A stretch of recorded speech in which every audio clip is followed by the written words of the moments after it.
The rope cut so deep into her wrists that blood dripped onto the snow, but Clara Weston refused to scream. They'd dragged her through the streets at dawn, beat her when she fought back, tied her to a post in the town square like a dog waiting to be put down. "Pick any woman you want," Marshal Garrett announced to the crowd, grinning like this was Sunday entertainment. "These criminals need husbands to keep them in line." Men laughed, women whispered, children pointed. But in the back of that crowd, a widowed cowboy stood frozen because his twin daughters had just grabbed his coat with trembling hands. "Papa," they whispered together. "That's her. That's the lady who saved us from the snow." Stay with me until the end and tell me in the comments what city you're watching from. I want to see how far this story travels.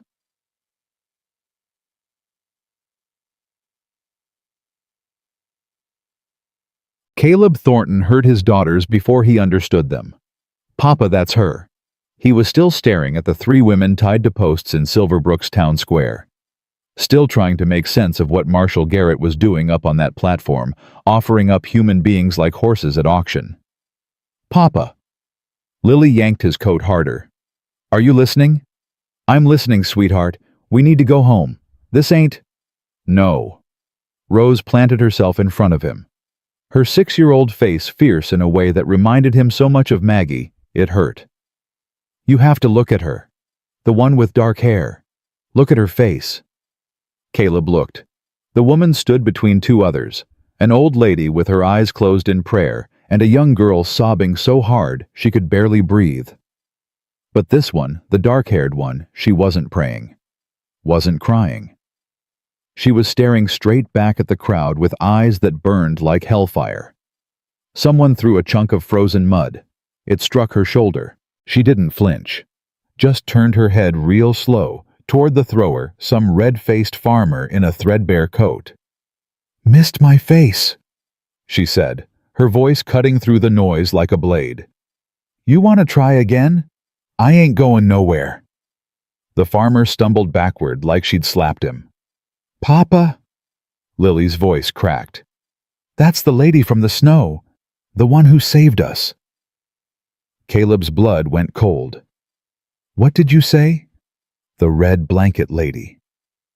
Rose grabbed his hand with both of hers squeezing tight. "She found us when Mama died.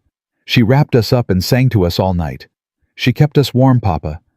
She gave us her blanket, and she was shaking so bad, but she wouldn't leave us. Girls, we ain't lying." Lily was crying now, tears streaming down her cheeks. "We ain't never lied to you, Papa. That's her. I know her face. I know her voice. Please, please, you have to help her."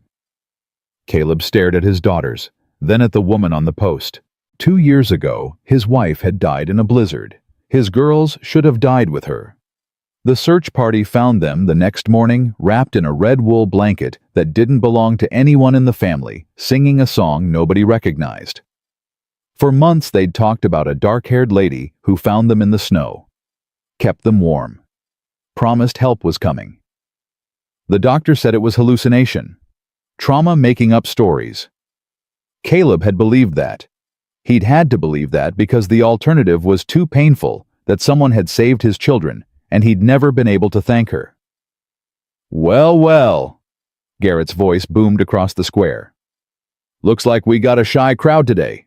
Come on now, gentlemen. These women need husbands. Who's going to step up?" A few men shuffled toward the crying girl.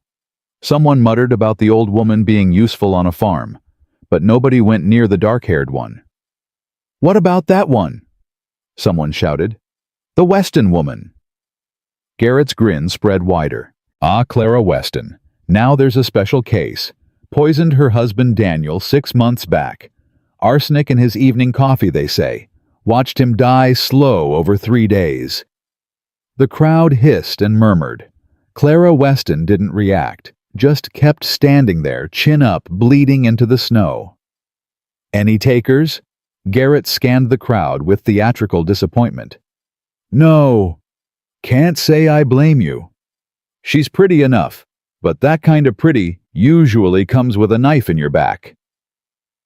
Laughter rippled through the square. Caleb felt his daughters pressing against his legs, felt their small bodies shaking with sobs. "Papa, please. She saved us. Don't let them hurt her. Please, Papa. Please." God help him. He started walking. The crowd parted around him, confused at first, then buzzing with whispers. Caleb heard his name passed from mouth to mouth. The horse breeder, the widower, the quiet one who never came to town unless he had to. He stopped at the edge of the platform and looked up at Garrett. "I'll take her." Garrett's eyebrows shot up. "Come again." "The Weston woman, I'll take her." Dead silence. Then the crowd erupted. "He's gone mad. Those poor children. She'll kill him in his sleep." "Thornton, you damn fool!" Garrett held up his hands, still grinning. "Now hold on. Caleb Thornton, ain't it? The horseman." He leaned forward, eyes glittering with amusement. "You sure about this? That woman murdered her husband, poisoned him like a rat. You want to bring that home to your little girls? I'm sure. You don't even know her." "I know enough." Garrett studied him for a long moment. The grin faded into something harder, more calculating. "You know," he said softly, "most men would ask questions before taking on another man's problem. Most men would want to know the details, the evidence, the testimony. Ain't most men." "No." Garrett's jaw tightened. "No, I reckon you ain't." He snapped his fingers at his deputy. "Cut her loose. She's Thornton's problem now." The deputy approached Clara with a knife. She didn't move as he sawed through the ropes, just stood there swaying slightly. Her eyes fixed on Caleb with an expression he couldn't read. Suspicion, confusion, fear. But not the kind of fear he expected. Not fear of him. Fear of hope. Caleb pushed through the crowd and stopped in front of her. Up close, the damage was worse. Bruises layered over bruises, some fresh, some fading yellow. A split lip barely scabbed over. Dried blood in her hair. Someone had beaten her. Recently. Repeatedly. He shrugged off his coat and held it out. Clara stared at it like he was offering her a snake. "It's cold," he said simply. "You're shaking. I don't want your charity." "Ain't charity, just a coat." "Why?"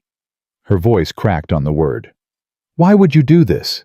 You don't know me. You don't know what I am." "I know what my daughters say you are."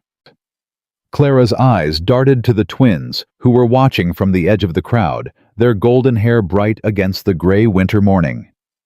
Something flickered across her face. Recognition, maybe, or the ghost of a memory, and for just a second, her mask slipped. "Those girls," she whispered. "I've seen them before, in dreams. I thought—" She stopped, pressing her hand to her temple. "I thought I was going crazy." "Maybe you were remembering." "Remembering what?" "Saving their lives." Clara's breath caught. She looked at the girls again, then back at Caleb, and he watched her fight to hold herself together. Watched her jaw clench and her hands ball into fists at her sides. "I don't remember," she said. "I don't remember any of it. But even if I did—" Her voice hardened. "Even if I saved 100 children, it don't change what they say I am. It don't change what I might have done." "Did you do it?" The question hung between them. Clara's eyes met his. Dark brown, almost black, burning with exhaustion and defiance, and something that looked a lot like despair. "I don't know," she said quietly. "Some days I think I must have. Some days I'm sure I didn't. But it don't matter what I think, does it? Everyone's already decided." "I ain't decided." "Then you're a fool." "Been called worse." Caleb pushed the coat toward her again. "Take it. We've got an hour's ride and I ain't explaining to my girls why I let their snow lady freeze to death." Something cracked in Clara's expression. Just for a moment. Just enough for him to see the woman underneath the armor, exhausted, terrified, desperately trying to hold herself together. She took the coat. Her fingers brushed his as she pulled it on, and he felt how cold she was. Ice cold. Like she'd already started dying, and nobody had bothered to tell her body. "Let's go," he said. They walked through the crowd together. Caleb put himself between Clara and the worst of the hissing and spitting, his hand hovering near the small of her back without quite touching. The twins ran ahead to the wagon, scrambling into the back and making room. "Murderer!" someone shouted. "Witch!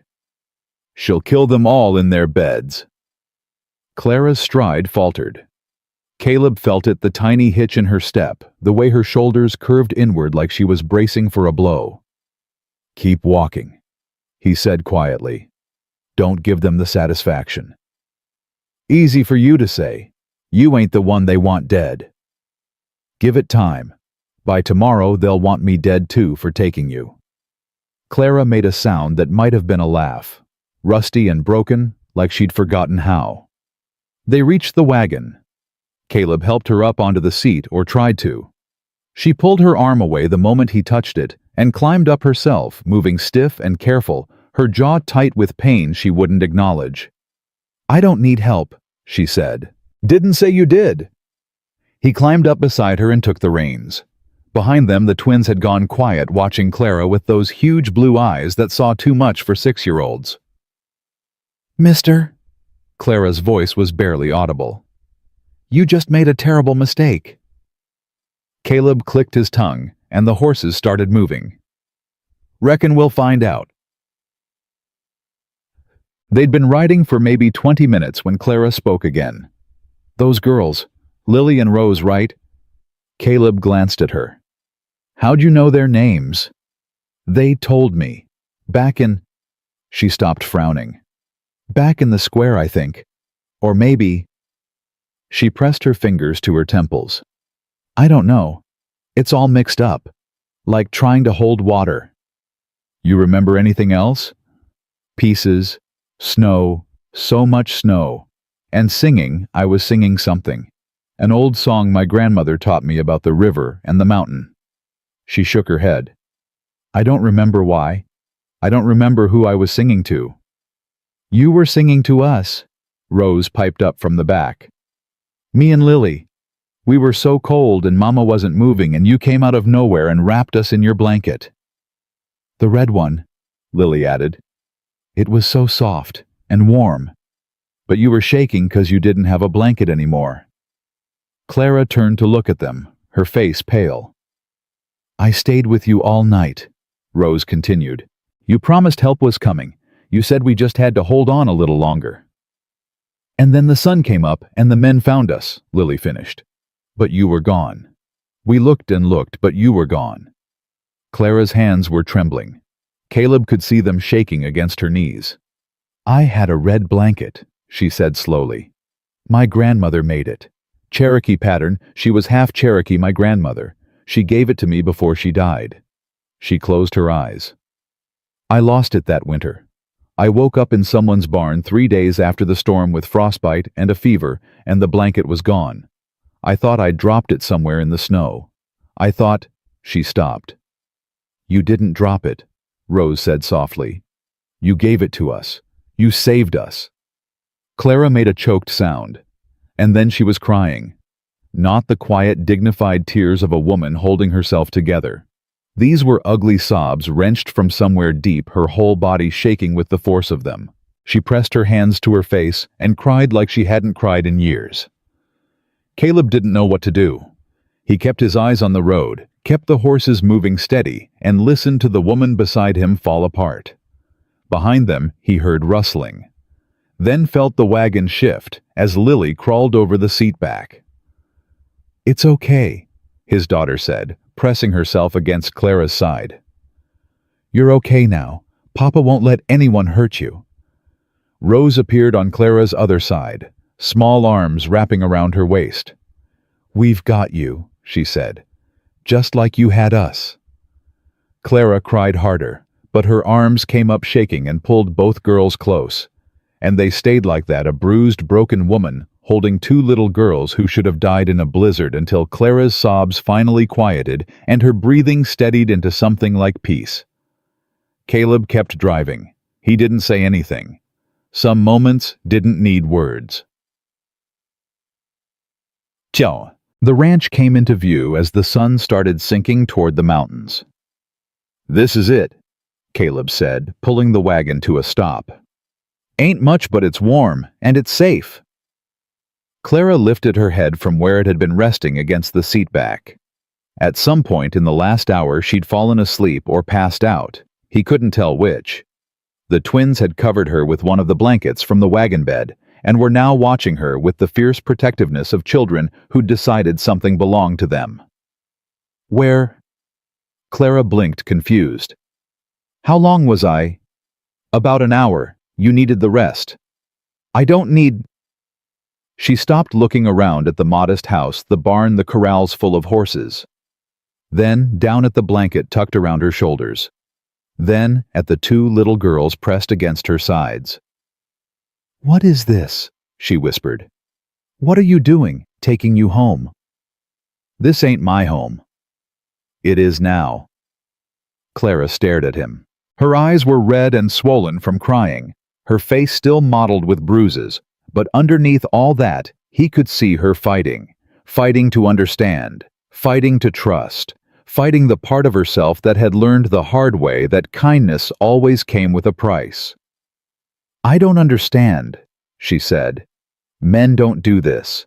They don't take in strange women without wanting something in return." "I want you to rest," Caleb said simply. "I want you to heal. And I want you to help me figure out what really happened to your husband. Because I've seen guilty people, Mrs. Weston. I spent 5 years in the cavalry watching men do terrible things. I know what guilt looks like." He met her eyes. "And whatever I see in your face right now, it ain't that." Clara's breath caught. "You don't know me." "No, I don't. But my girls do. And they ain't never been wrong about anyone." He climbed down from the wagon and held up his hand to help her. This time, after a long hesitation, she took it. Her fingers were still cold, but not as cold as before. "Come on," he said. "Let's get you inside. We can figure out the rest tomorrow." Clara stepped down carefully, wincing at the movement. The twins scrambled down after her, already chattering about the room she could have, the food they would make the horses she had to meet. Caleb watched them lead her toward the house. This woman who'd saved his children, who'd been accused of murder, who'd been beaten and broken, and offered up like livestock, and he felt something shift in his chest. Something that had been frozen solid for 18 months. Something that felt dangerously like hope. The house was warm from the fire he'd banked that morning. Clara stopped just inside the door, looking around like she expected the walls to close in on her. "Guest room's upstairs," Caleb said. "Girls show her where the wash basin is. There's clean clothes in the trunk. They were Maggie's. She'd want someone to use them." Clara's head snapped toward him. "Your wife's clothes. She died almost 2 years ago, in the same blizzard you pulled my girls out of." He held her gaze. "Seems fitting somehow." Clara opened her mouth, closed it, opened it again. "I don't know what to say." "Don't have to say anything." He turned toward the kitchen. "I'll get some food started. You look like you ain't eaten in days." "I haven't."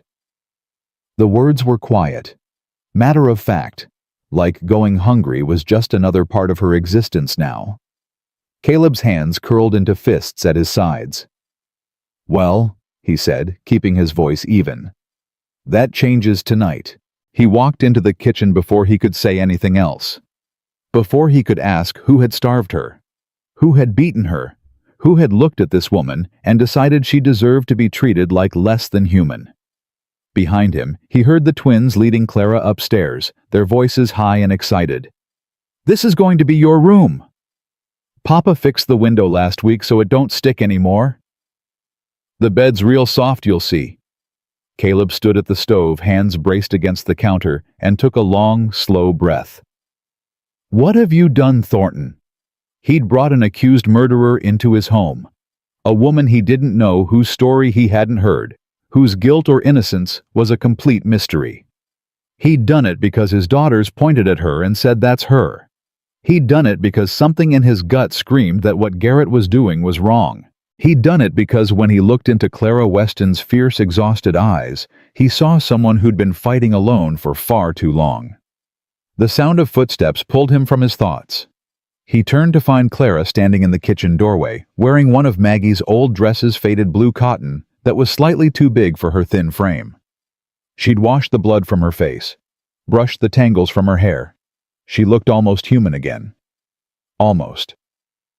"Girls fell asleep," she said quietly. "They were telling me about the horses and just dropped off. Both of them. In my bed. They've been doing that since their mama died, sleeping in piles, like puppies." Clara's lips twitched, almost a smile. "I should—" She gestured vaguely. "I should go somewhere else. Let them have the bed." "Stay with them. They want you there." "Why?" "Because you make them feel safe." Clara flinched like he'd hit her. "I'm not safe," she said. "I'm the opposite of safe. I'm accused of murder. I've got a marshal who wants me dead or worse, and I don't even know if I'm innocent." Her voice cracked. "How can I make anyone feel safe when I can't even—" She stopped, pressed her hand to her mouth, turned away. Caleb waited. "I'm sorry," Clara said finally, her back still turned. "I'm sorry. I don't usually—" She took a shaky breath. "It's been a long time since anyone was kind to me. I've forgotten how to handle it." "You don't have to handle it. You just have to accept it." "I don't know how to do that either." Caleb crossed the kitchen slowly, giving her time to move away if she wanted. She didn't. "Look at me," he said. Clara turned. Her eyes were wet again, but she wasn't crying, just standing there raw and exposed, every defense stripped away. "I don't know if you killed your husband," Caleb said. "I don't know what happened that night. But I know what my daughters saw in you. I know what you did for them in that storm. And I know—" He stopped searching for the right words. "I know that whatever comes next, you ain't facing it alone. Not anymore." Clara stared at him. "Why?" she whispered. "Why would you—" "Because someone should have done this a long time ago. Someone should have looked at you and seen something worth saving instead of something to use or break." His jaw tightened. "Consider this me making up for every bastard who didn't." Clara made a sound, half laugh, half sob. "You really are a fool," she said. "So I've been told." They stood there for a moment, not quite touching, not quite separate. Then Clara did something that surprised him. She reached out and laid her hand on his arm. "Thank you," she said. "I don't know if I deserve this. I don't know if I'll ever be able to repay you. But thank you for seeing me, for—" Her voice broke. "For choosing me when everyone else wanted me dead." Caleb covered her hand with his. "You ain't got to repay anything. Just rest. Heal. And when you're ready, tell me the truth about what happened to your husband." Clara's eyes flickered. "And if the truth is that I killed him, then we'll figure out what to do next, together." Clara studied his face for a long moment. Whatever she found there must have satisfied her because some of the tension finally drained from her shoulders. "Together," she repeated like she was testing the word. "I haven't had it together in a very long time." "Well," Caleb squeezed her hand once, then released it. "You do now."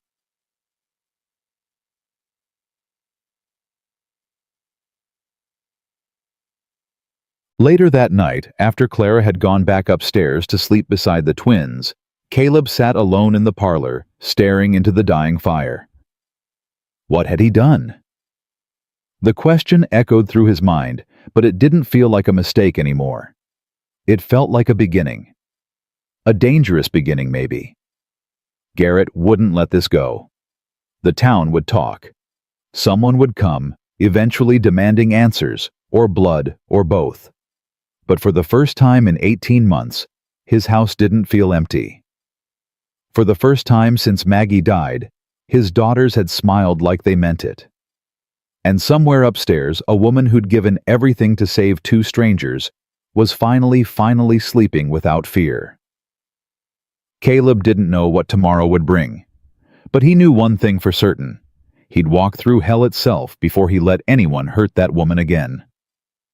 The fire crackled, the snow fell soft against the windows, and in the silence, Caleb could have sworn he heard singing an old melody drifting down from upstairs about a river and a mountain and finding your way home. His daughters' voices. And underneath them, barely audible, broken, but healing Clara's voice. Learning to sing again. The sound of hoofbeats shattered the quiet just before dawn. Caleb was on his feet before he was fully awake, his hand reaching for the rifle above the mantel. Outside, he could hear horses more than one, and voices low and urgent.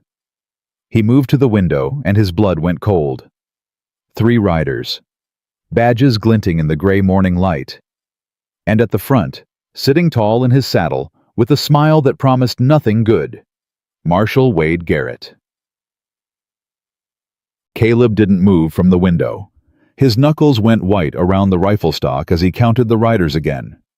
3, all armed, all wearing badges, and Garrett sitting there like he owned the whole damn territory.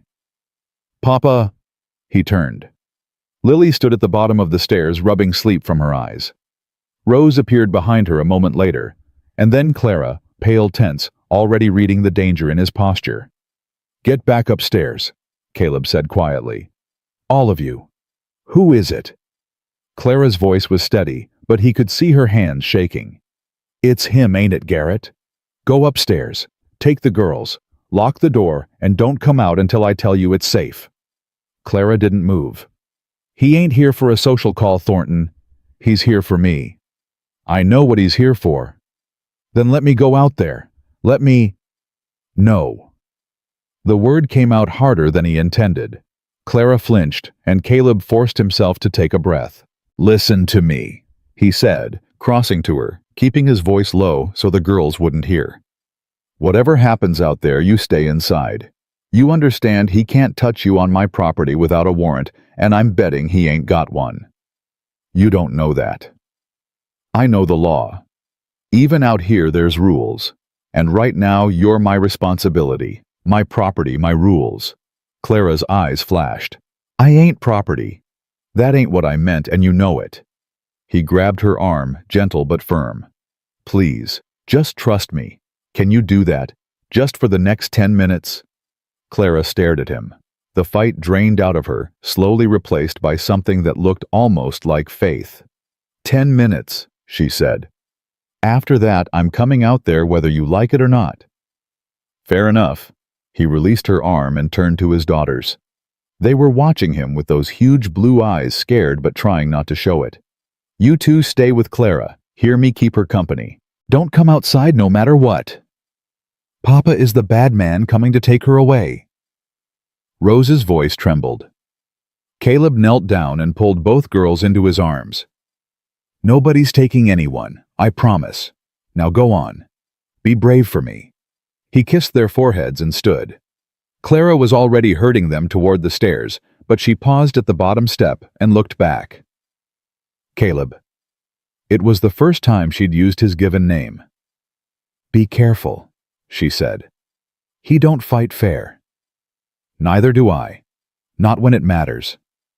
Something passed between them, understanding maybe, or the beginning of trust. Then Clara was gone, pushing the girls upstairs, and Caleb was alone with the rifle in his hands and murder in his heart. He walked to the front door and stepped out onto the porch. Garrett hadn't dismounted yet. He sat on his horse like a king surveying his kingdom, that same oily smile plastered across his face. His 2 deputies flanked him, hands resting casual on their holsters. "Morning, Thornton." Garrett tipped his hat. "Cold one, ain't it? What do you want, Garrett? Now is that any way to greet the law?" Garrett clicked his tongue in mock disappointment. "I'm just here to check on my prisoner, make sure she's settling in all right, adjusting to domestic life." "She ain't your prisoner anymore. You released her to my custody. That's the end of it. Did I? Garrett's smile didn't waver. See, I've been thinking about that. Thinking maybe I was too hasty, too generous. He leaned forward in his saddle. That woman is accused of murder, Thornton. Poisoned her husband in cold blood, and now she's living under your roof, sleeping down the hall from your little girls. That ain't your concern. Oh, but it is. It's very much my concern. Garrett's voice dropped, losing all pretense of friendliness. What kind of marshal would I be if I let a killer run free? What kind of message would that send to the good people of Silverbrook? Caleb's grip tightened on the rifle. Get off my land. I don't think I will. Garrett swung down from his horse boots, crunching in the snow. His deputies followed, spreading out slightly flanking positions. See, I've got some questions for Mrs. Weston. Questions she refused to answer back in town. Maybe she'll be more cooperative now that she's had a taste of freedom. She ain't talking to you. That ain't your decision to make. On my property it is. Garrett took a step forward, then another. He stopped at the bottom of the porch steps, looking up at Caleb with eyes that had gone cold and hard. Let me tell you how this is going to go, he said quietly. You're going to put down that rifle. You're going to invite me inside like a civilized man. And you're going to let me have a conversation with the woman you so foolishly claimed yesterday. And if I don't, then things get unpleasant. Garrett's hand drifted toward his holster. You're already on thin ice, Thornton, harboring an accused criminal, interfering with lawful proceedings. I could arrest you right now, throw you in a cell next to whatever's left of her when I'm done. You'd have to shoot me first. That can be arranged. They stood there frozen in the gray morning light. Caleb's finger rested against the trigger guard. Garrett's hand hovered over his gun.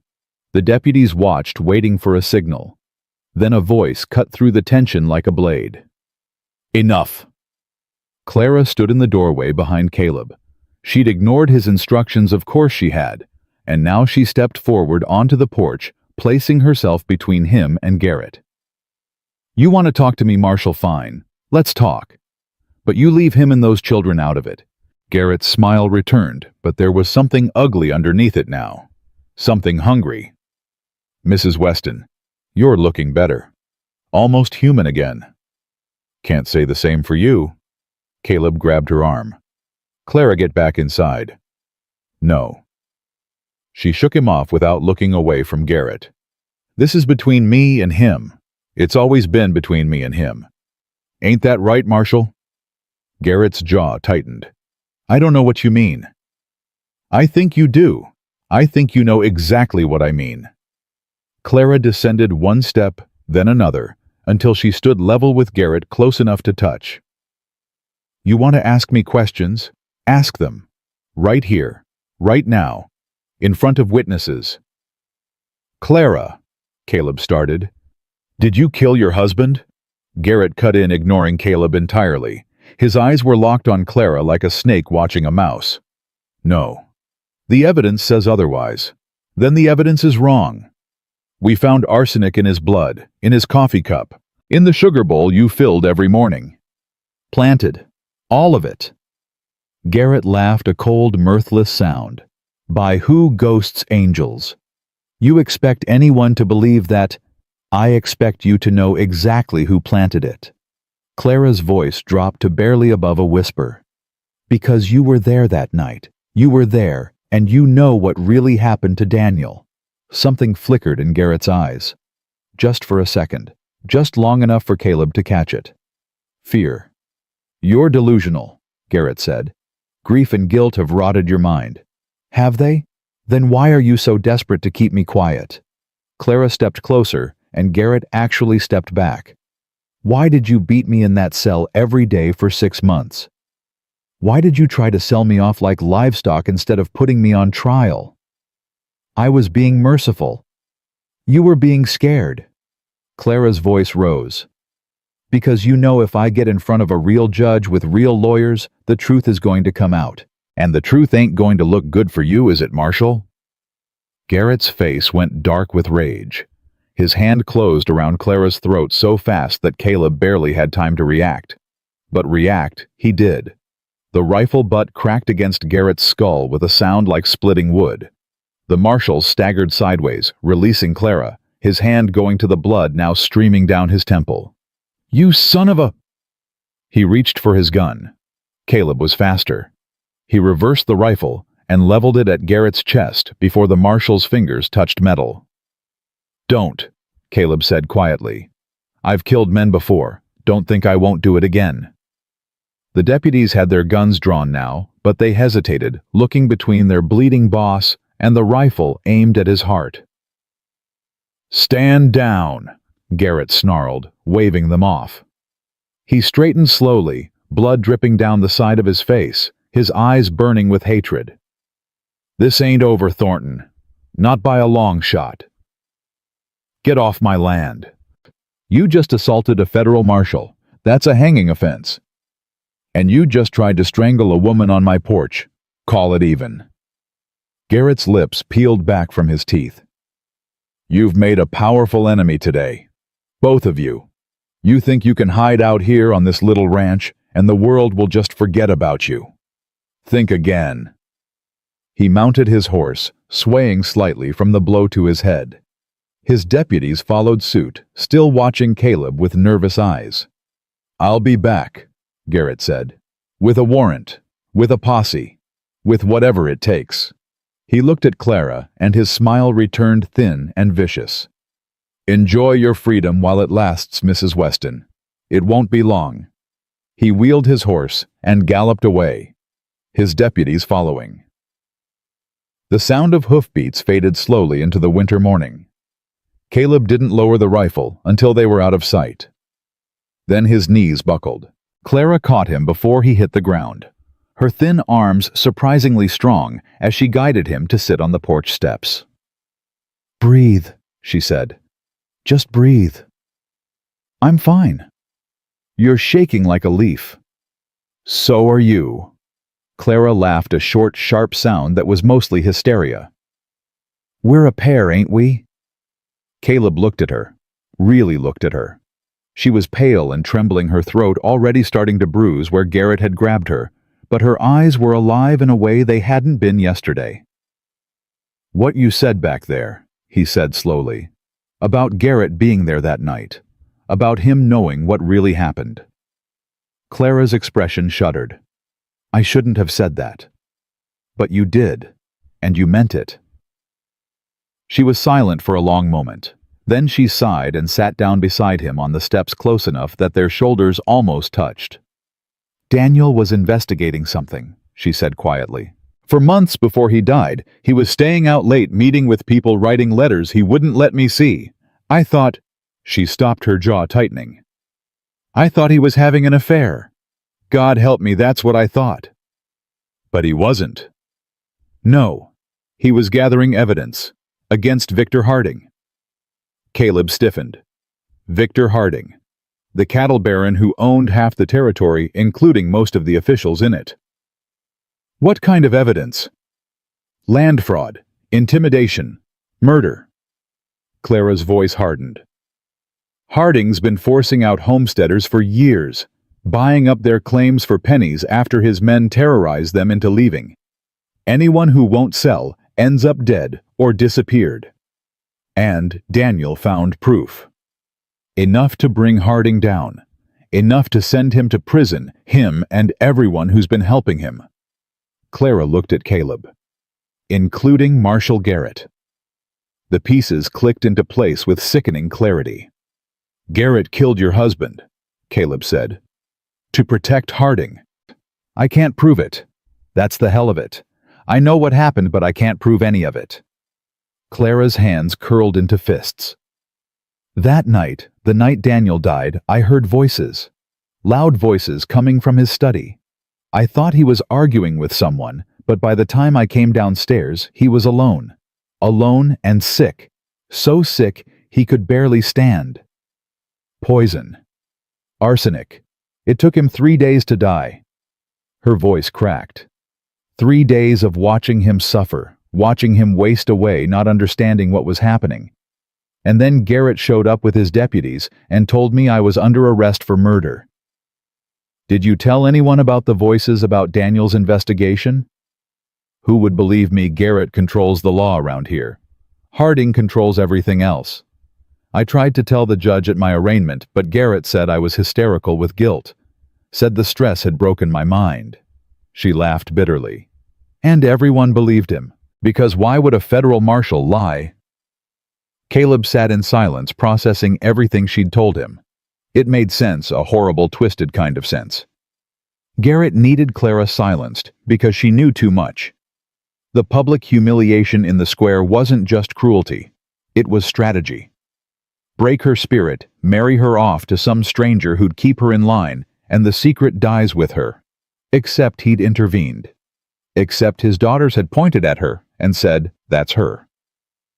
The evidence Daniel gathered, Caleb said slowly. Where is it? Clara shook her head. Gone. Garrett tore the house apart after Daniel died. If there was anything left, he found it. You don't know that for certain. I know Garrett. He's thorough. He wouldn't leave loose ends. Maybe. Caleb stood, his mind racing. Or maybe he didn't find everything. Maybe Daniel was smarter than that. Clara looked up at him, hope and skepticism wearing in her expression. What are you thinking? I'm thinking your husband was investigating dangerous men for months. I'm thinking a man that careful wouldn't keep all his evidence in one place. He held out his hand to help her up. I'm thinking we need to find out what Daniel Weston was really working on, and who else knew about it. Clara stared at his hand for a long moment. Then she took it. You understand what you're getting into, she said as he pulled her to her feet. This ain't just about me anymore.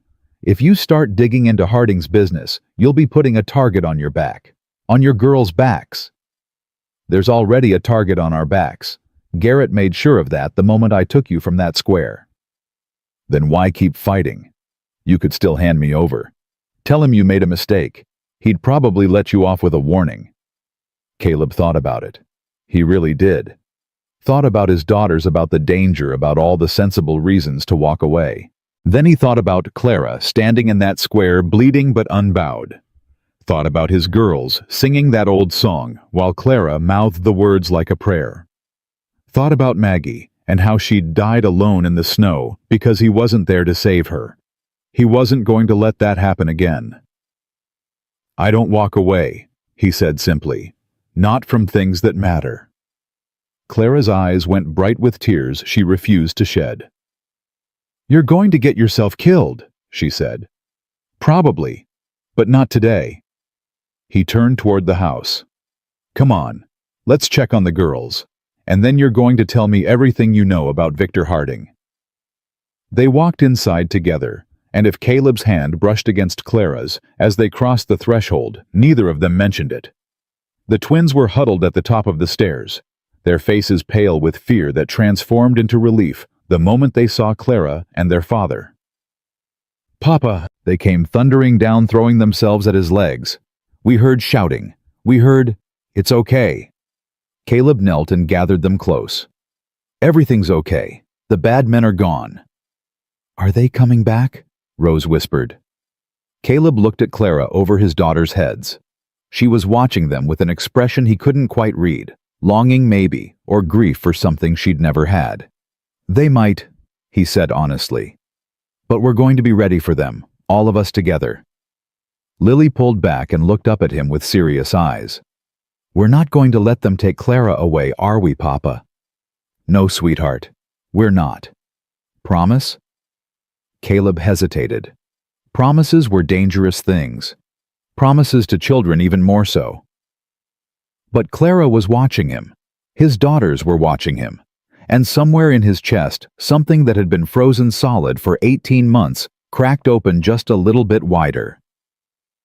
I promise, he said. Lily nodded, satisfied. Then she wriggled out of his arms and ran to Clara, grabbing her hand. Come on, she said. You have to see the horses. Papa has the best horses in the whole territory. Rose and I are learning to ride. Maybe you can learn too. Clara looked down at the small hand clutching hers. When she looked back up, her eyes were wet. I'd like that, she said softly. I'd like that very much. They spent the rest of the morning in the barn, the twins showing Clara every horse, explaining their names and personalities with the passionate expertise of children who'd grown up around animals. Caleb watched from the doorway, ostensibly checking equipment, but really just observing the woman his daughters had claimed as their own. She was good with them, patient, gentle. She listened to their chatter with genuine attention, asked questions that made them light up, laughed at their jokes even when they weren't funny. And slowly, gradually, she started to relax. The tension drained from her shoulders. The shadows behind her eyes faded just a little.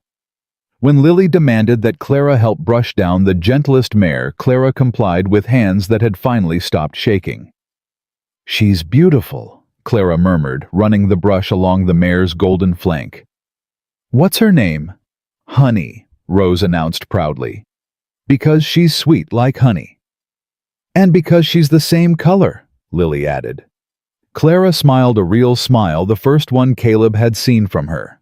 It transformed her face, softening the hard edges, revealing the woman she must have been before grief and fear wore her down to bone. "She's beautiful," Caleb thought, then immediately pushed the thought away. She was in his protection, under his roof. It wasn't appropriate to think of her as anything other than a guest, even if part of him wanted to. "Papa, can Clara stay forever?" Lily asked suddenly, looking up from where she was attempting to braid Honey's mane. "That's up to Clara, sweetheart. But if she wants to, she can. You won't make her leave." Caleb met Clara's eyes across the stall. She looked startled by the question, uncertain, like she still couldn't quite believe any of this was real. "If she wants to stay," he said carefully, "she's welcome as long as she likes." Clara's breath caught. She looked away quickly, busying herself with the brush, but not before he saw the emotion that flickered across her face. Hope. Fragile, terrified hope. "I think," Clara said quietly, "that I'd like to stay for a while. If that's all right." "Yes." The twins shouted in unison, nearly startling the mare. "That's more than all right," Caleb said. Their eyes met again. Something passed between them, understanding maybe, or the beginning of trust.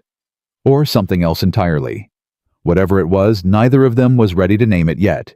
But it was there, growing in the spaces between words, taking root in shared glances and accidental touches, and the way Clara smiled when the twins made her laugh. It was there, and Caleb had a feeling it wasn't going away anytime soon. The rest of the day passed quietly. Caleb worked with the horses while Clara helped the twins with their reading. She was educated. He discovered more than most women out here, and she had a gift for explaining things in ways that made the girls' eyes light up with understanding. They ate supper together. The four of them crowded around the small kitchen table, and for the first time in 18 months, the silence in the house felt comfortable rather than oppressive. The twins fell asleep early, exhausted by the excitement of the day. Caleb carried them up to bed one at a time, tucking them in pressing kisses to their foreheads. "Papa?" Rose murmured as he was about to leave. "Yes, sweetheart." "I'm glad we found her, the Snow Lady." Her eyes were already closing. "I think Mama would be glad too." Caleb's throat tightened. "I think you're right, baby girl." He closed the door softly and stood in the hallway for a moment, collecting himself. When he came back downstairs, Clara was standing at the window, staring out at the darkness. "Can't sleep?" he asked. "Haven't slept properly in 6 months." She didn't turn around. "Every time I close my eyes, I see that cell, feel those walls closing in. It'll get better, with time." "Will it?" She turned then, and he saw the exhaustion etched into every line of her face. "Garrett's not going to stop. Harding's not going to stop. They'll keep coming until they get what they want. Then we'll keep fighting until they don't." Clara shook her head slowly. "You don't understand. These men, they own this territory. They own the law, the judges, half the people who live here. What chance do we have against that?" Caleb crossed to her, stopping close enough to see the fear she was trying to hide. "We have the truth," he said. "We have whatever evidence your husband gathered, and we have each other. That's not much. It's more than you had yesterday. Clara stared at him. Her eyes searched his face, looking for something, doubt maybe, or deception. She didn't find it. "Why are you doing this?" she whispered. "Really? And don't tell me it's because your daughters believe I saved them. That's not enough reason for a man to risk everything he has." Caleb thought about the question. Really thought about it the way he hadn't let himself think since he first saw her in that square. "You want the truth?" he said finally. "Always. I spent 5 years in the cavalry watching powerful men destroy innocent people because they could. I watched them burn villages, murder families, take whatever they wanted, and call it manifest destiny." His voice hardened. "I swore when I left that I'd never stand by and watch it happen again. Not if there was anything I could do to stop it." Clara's breath caught. "And when I saw you in that square," Caleb continued, "standing there with your head high while they tried to break you, I saw every person I couldn't save. Every injustice I couldn't stop." He met her eyes. "You asked why I'm doing this. That's why. Because I couldn't live with myself if I walked away." For a long moment, neither of them spoke. Then Clara reached out and laid her hand on his chest, right over his heart. "You're a good man, Caleb Thornton," she said softly. "Better than I deserve. You deserve better than you've gotten. That's the problem." "Maybe." Her hand lingered for just a moment longer. Then she pulled away, wrapping her arms around herself like she was cold. "I should try to sleep. We've got a lot of work to do tomorrow." "We do." She started toward the stairs, then paused at the bottom step. "Caleb." "Yeah. Thank you for everything, for believing me, for fighting for me." She looked back over her shoulder, and in the dim lamplight, her eyes were bright with unshed tears. "I won't forget it. Whatever happens next, I won't forget." "Nothing's going to happen," he said. "Not to you. Not while I'm breathing." Clara smiled, sad, grateful, something else he couldn't name. "Good night, Caleb." "Good night, Clara." She disappeared up the stairs. A moment later, he heard her door close softly. Caleb stood alone in the parlor, his heart beating too fast, his mind spinning with everything that had happened in the last 2 days. Garrett would be back. That was certain. And when he came, there would be a reckoning. But that was tomorrow's problem. Tonight, his house was warm. His daughters were safe. And somewhere upstairs, a woman who'd been fighting alone for far too long was finally learning that she didn't have to anymore. It wasn't much, but it was a start. Caleb banked the fire and headed upstairs. Tomorrow they'd start searching for Daniel Weston's evidence. Tomorrow they'd start building a case against Garrett and Harding. Tomorrow the real fight would begin. But tonight, just for tonight, he let himself believe that everything might actually be okay. He fell asleep to the sound of the wind outside his window and dreamed of a woman with dark hair and fierce eyes who refused to break no matter how hard the world tried. The fever came without warning 3 days later.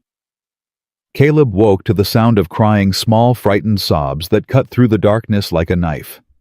He was out of bed and down the hall before he was fully awake, his heart hammering against his ribs.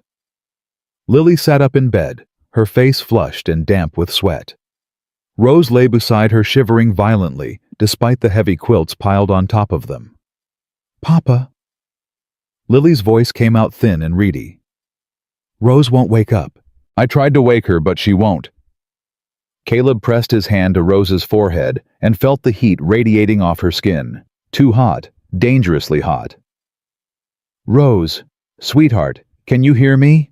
Rose's eyes fluttered open, unfocused and glassy. "Cold," she whispered. "So cold, Papa. Where's the blanket? Where's the lady's blanket?" Ice slid down Caleb's spine. "What did you say?" "The red blanket."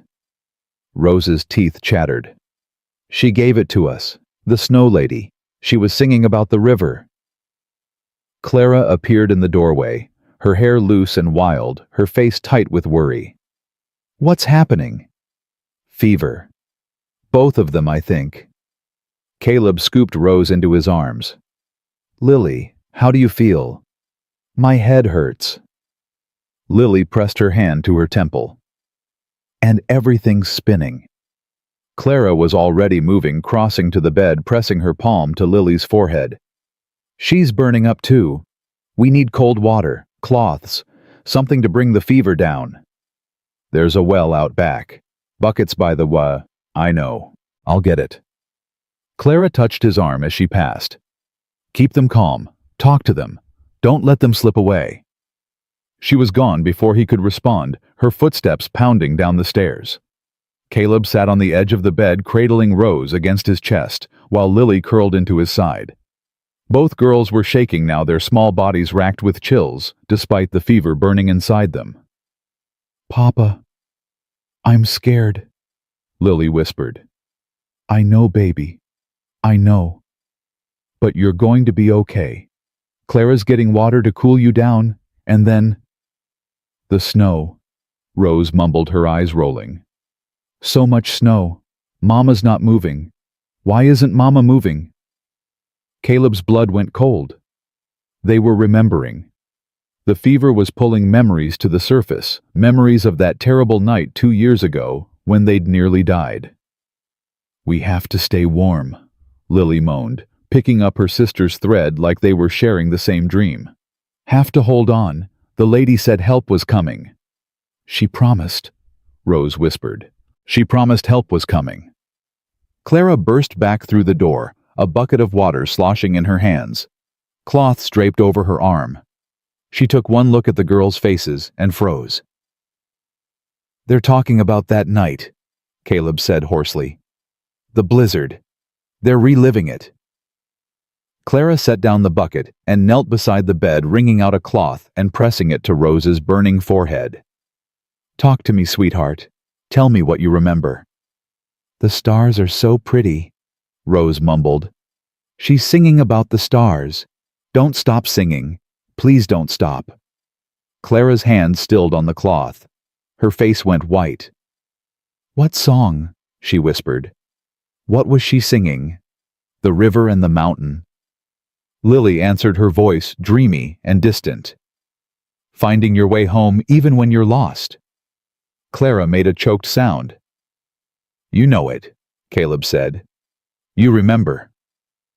"My grandmother's song." Clara's voice shook. "She used to sing it to me when I was scared. I don't even remember all the words anymore." "The blanket's red," Rose murmured. "Soft and red and warm. But she's shaking. Why is she shaking?" "She gave us the blanket," Lily said. "She's not wearing it anymore. She gave it to us." Clara's hands trembled as she continued bathing the girls' foreheads.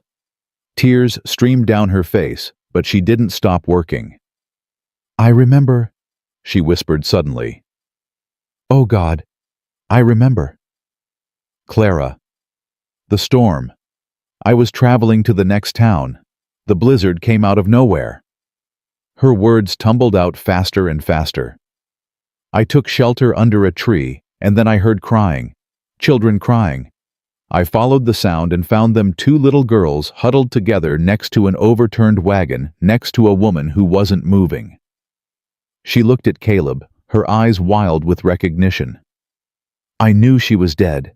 Their mama. I knew she was dead, and I knew they'd die too if I didn't do something." "What did you do?" "I only had one blanket. My grandmother's blanket.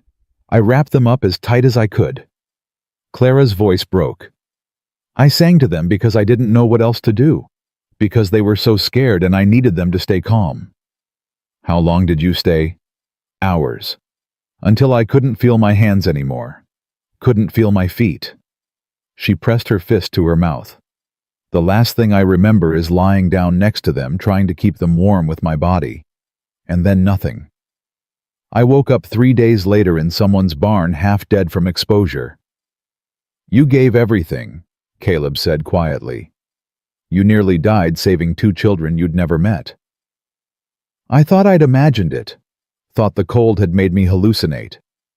Clara looked at the twins, at their fevered faces, at their small hands clutching the blankets. But they're real. They survived, because I—" She couldn't finish. Caleb reached across and took her hand. "Because you loved them. Even though you didn't know them. Even though you had no reason to. You loved them enough to freeze." Clara sobbed great heaving cries that shook her whole body. But she didn't stop working. Didn't stop pressing cool cloths to burning foreheads. Didn't stop murmuring reassurances to the girls who were slowly, gradually beginning to calm. They worked through the night together, taking turns with the water in the cloths, singing snatches of the old song when the girls cried out, holding each other up when exhaustion threatened to drag them down. Somewhere around dawn, the fevers broke. Lily opened her eyes first, clear and focused. "Papa? What happened?" "You were sick, baby girl, but you're going to be okay now." Rose stirred beside her, reaching out until her small hand found Clara's. "You stayed with us, like before." Clara's breath caught. "Of course I stayed. Where else would I be?" "In the snow." Rose's voice was serious, ancient. "You stayed with us in the snow even when you were so cold. Even when you didn't have your blanket anymore. You remember that? We always remembered." Lily sat up slowly, her eyes on Clara's tear-stained face. "But people said we dreamed it. The doctor said it wasn't real." "It was real," Clara whispered. "I promise you it was real. I was there. I was there." "We know," the twins said together, and reached for her with small, certain hands. Clara gathered them close and cried. Not the broken sobs of before, but something cleaner, relief and wonder, and a love that had survived 2 years of forgetting. Caleb backed out of the room quietly, giving them space. He stood in the hallway and let himself breathe for the first time in hours. His daughters were alive, Clara remembered. And somehow, impossibly, the three of them had found each other again. He walked downstairs on shaking legs and collapsed into the chair by the cold fireplace. The morning sun was starting to creep through the windows, painting everything in shades of gold and pink. What were the odds? What were the chances that the woman his daughters had pointed to in that square, the woman accused of murder, beaten and bound and offered up like livestock, was the same woman who'd saved their lives 2 years ago? It felt like fate, like providence, like something bigger than any of them was at work, weaving threads together that should never have connected. Caleb put his head in his hands and let himself feel it all. The fear, the relief, the overwhelming gratitude. And underneath it all, something else. Something that had been growing quietly since the moment Clara Weston had looked at him with those fierce, exhausted eyes and asked, "Why would you do this?" He was falling for her. It was too soon. It was inappropriate. It was complicated beyond measure, but it was true. He heard footsteps on the stairs and looked up to find Clara standing in the parlor doorway. She looked exhausted, wrung out, but there was something different in her expression now, something lighter. "Girls are asleep," she said quietly. "Really asleep this time. No fever dreams." "Good, that's good." Clara crossed to where he sat and lowered herself onto the ottoman in front of him. Their knees almost touched. Close enough that he could smell the soap on her skin, see the freckles scattered across her nose. "I remember everything now," she said. "The whole night. Finding them, keeping them warm the moment I thought we were all going to die together. You saved them. And they saved me." Her voice cracked. "When you cut me down from that post, when they said that's her, they gave me my life back. They gave me a reason to keep fighting." Caleb reached out and took her hand. It felt natural now. "Right. We owed you a debt we didn't even know about," he said. "And then you show up beaten half to death, accused of murder, and my daughters recognize you like you're something out of a fairy tale. This isn't a fairy tale. No. It's better." He squeezed her fingers. "Fairy tales are made up. This is real. You're real. And whatever happens next, whatever Garrett tries to do, you're not facing it alone anymore." Clara stared at him for a long moment. Then she did something unexpected. She leaned forward and pressed her forehead to his. They stayed like that, breathing each other's air, their hands intertwined between them. Not a kiss, not yet, but something just as intimate, something that felt like a promise. "I'm scared," Clara whispered against his skin. "Me too." This could go wrong in 1,000 different ways. "I know. Garrett won't stop. Harding won't stop. They'll burn this place down before they let us win. Then we'll rebuild." Caleb pulled back just enough to look into her eyes. "Clara, I've lost everything once. My wife, my hope, the part of myself that believed in anything good. I'm not losing again. Not you, not the girls, not whatever this is that's growing between us." Clara's breath caught. Clara's breath. "What is this?" she asked. "Between us? I don't know yet, but I want to find out." He released one of her hands and cupped her face gently. "When you're ready, when all this is over, I want to find out what we could be." Clara closed her eyes. A single tear slid down her cheek and onto his thumb. "I haven't let myself want anything in so long," she said. "It was too dangerous, too painful. But with you—" She stopped. "With me? What?" "With you, I want to try." Caleb's heart stuttered in his chest. He wanted to kiss her. God, he wanted to kiss her so badly it hurt. But not like this. Not when she was exhausted and emotional and still processing memories that had been buried for 2 years. Instead, he pressed his lips to her forehead, soft, reverent, a seal on words they hadn't spoken yet. "When this is over," he promised. "When you're free of Garrett and Harding and all of it. I'm going to court you properly, Clara Weston, the way you deserve." Clara laughed, a wet, broken sound that was somehow also full of joy. "Court me? Who even says that anymore?" "I do, and I mean it." He pulled back and met her eyes. "You deserve someone who's willing to wait, who's willing to do things right. That's what I'm offering. And if I don't want to wait—" The question hung between them, heavy with possibility. Caleb's resolve wavered. He was only human after all, and she was looking at him like he was the only solid thing in a shifting world. But he held firm. "Then I'll still wait," he said quietly. "Because you're worth waiting for." Clara stared at him like he'd just handed her the moon. "You really are something else, Caleb Thornton." "So I've been told."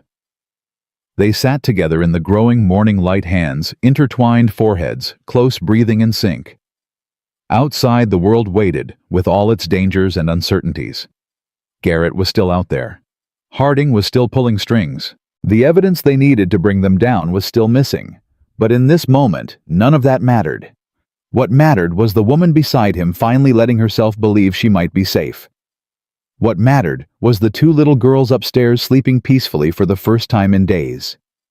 What mattered was the family they were building piece by fragile piece out of grief and hope, and the kind of love that didn't ask for anything in return. A sound broke the silence, a rider approaching fast. Caleb was on his feet in an instant, reaching for the rifle. But Clara grabbed his arm. "Wait, listen." The hoofbeats were wrong. Not the heavy thunder of multiple riders, but a single horse pushing hard like someone was running toward them instead of hunting them. Caleb moved to the window and looked out. A lone rider was dismounting in front of the house. A man in a travel-worn coat, tall and lean with dark hair going gray at the temples. He looked up at the house, and Caleb saw his face clearly. The same dark eyes as Clara. The same stubborn jaw. "Oh my God!" Clara breathed behind him. Caleb turned.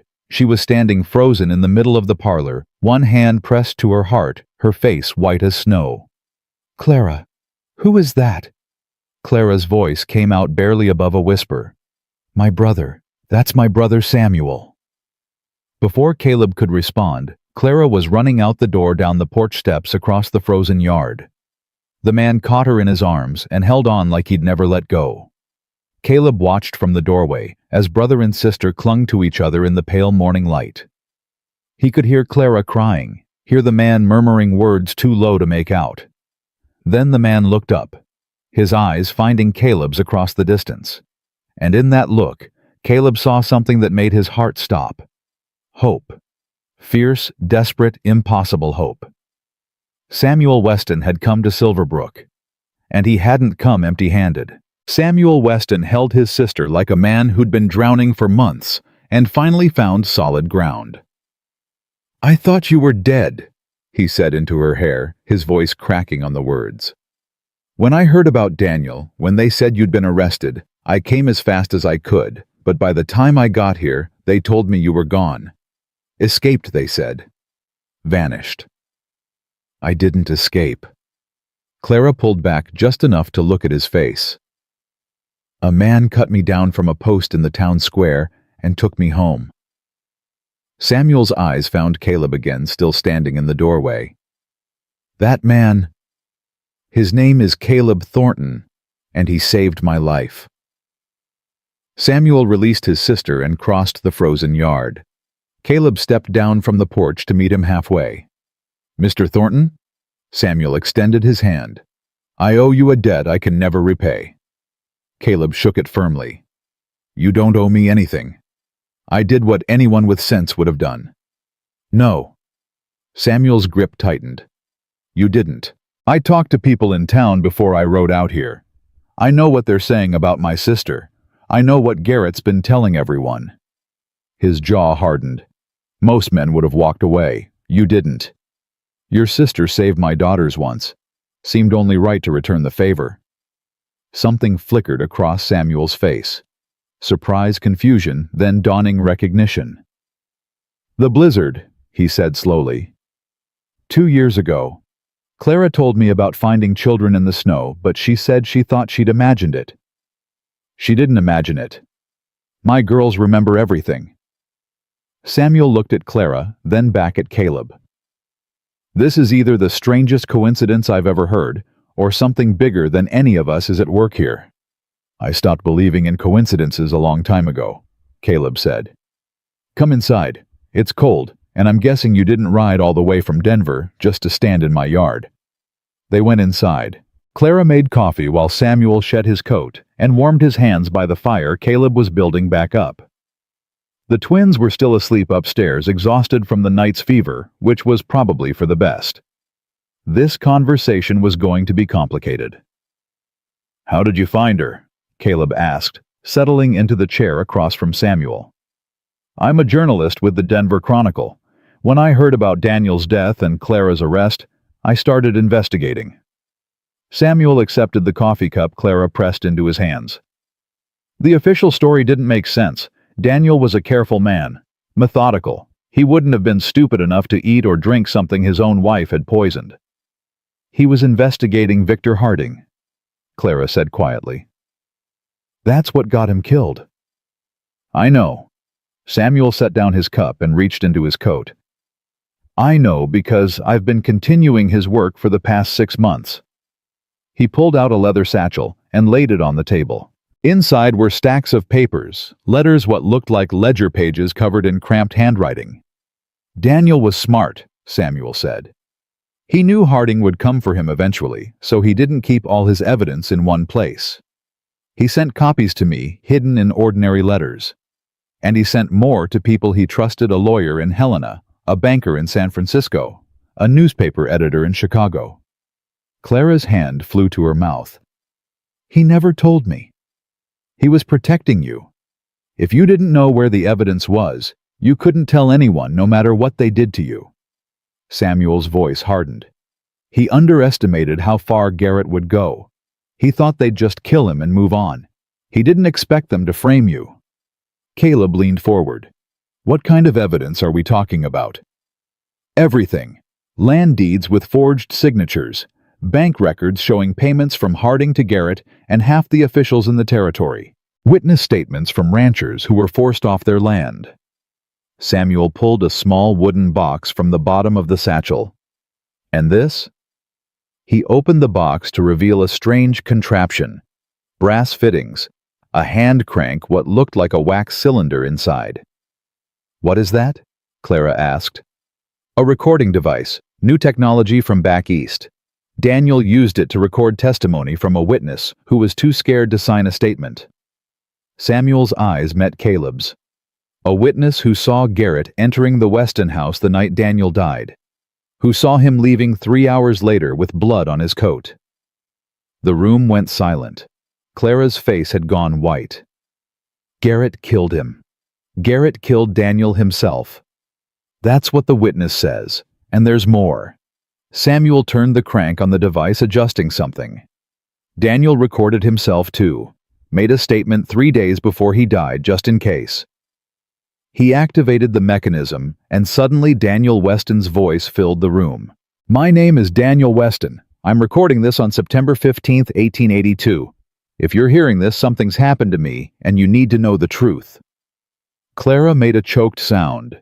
Caleb reached over and took her hand. "Marshal Wade Garrett is on Victor Harding's payroll. He's been helping Harding steal land from homesteaders for years. Anyone who won't sell ends up dead or disappeared.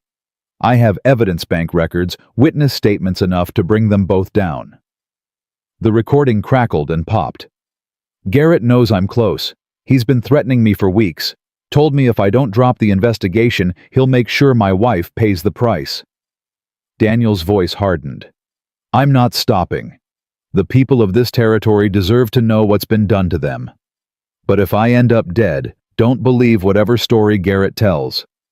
And for God's sake, protect Clara. She doesn't know anything about this. I kept her in the dark on purpose. If something happens to me, she's innocent. Remember that."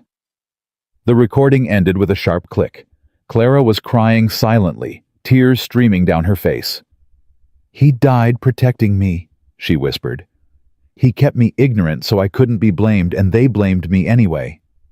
But now we can clear your name."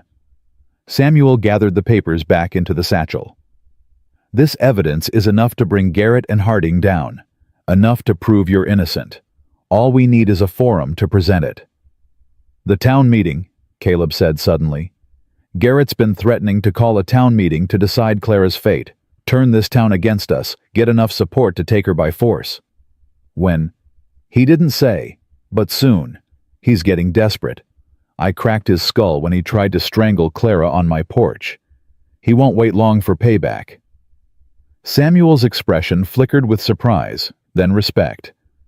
"You hit a federal marshal." He had his hands on her throat. Seemed like the appropriate response. "Mr. Thornton, I think I'm going to like you very much." Samuel stood and began pacing. "Here's what I'm thinking. We let Garrett call his meeting. Let him gather the whole town. And then we walk in with this evidence and blow his story to pieces in front of everyone." "It's risky," Clara said. "If it doesn't work, then we're no worse off than we already are." Caleb stood too, his mind racing. "Right now, everyone in Silverbrook thinks you're guilty. They've heard Garrett's version for months. If we try to fight this in secret through lawyers and courts, Harding will find out and shut us down before we get started. But if we do it public," Samuel continued, "in front of witnesses who can see and hear for themselves, then Garrett can't bury it, can't claim we fabricated evidence." Caleb nodded slowly. "It's our best shot." Clara looked between them. "You're talking about walking into a room full of people who want me dead and gambling everything on them changing their minds. I'm talking about giving them the truth," Samuel said. "People aren't stupid, Clara. They've been lied to, manipulated, scared into compliance. But when they hear Daniel's voice, when they see the evidence with their own eyes, they might surprise you," Caleb finished. "Or they might not, but at least we'll have tried." Clara was silent for a long moment. Her hands were shaking, but her eyes were steady. "All right," she said finally. "All right. We do it your way. But I want to be the one to face them. I want to stand up there and look every single person in the eye when the truth comes out." "Clara," Caleb started. "No." Her voice hardened. "I've spent 6 months hiding, running, letting other people fight my battles. Not anymore. This is my husband's legacy. My name they've dragged through the mud. My life they've tried to destroy." She lifted her chin. "I'll be the one to end it." Caleb looked at her, This woman who'd been beaten, starved, humiliated, who'd lost everything, and somehow refused to break, and felt his heart crack open just a little bit wider. "Together," he said quietly. "We do it together." Clara met his eyes. "Together."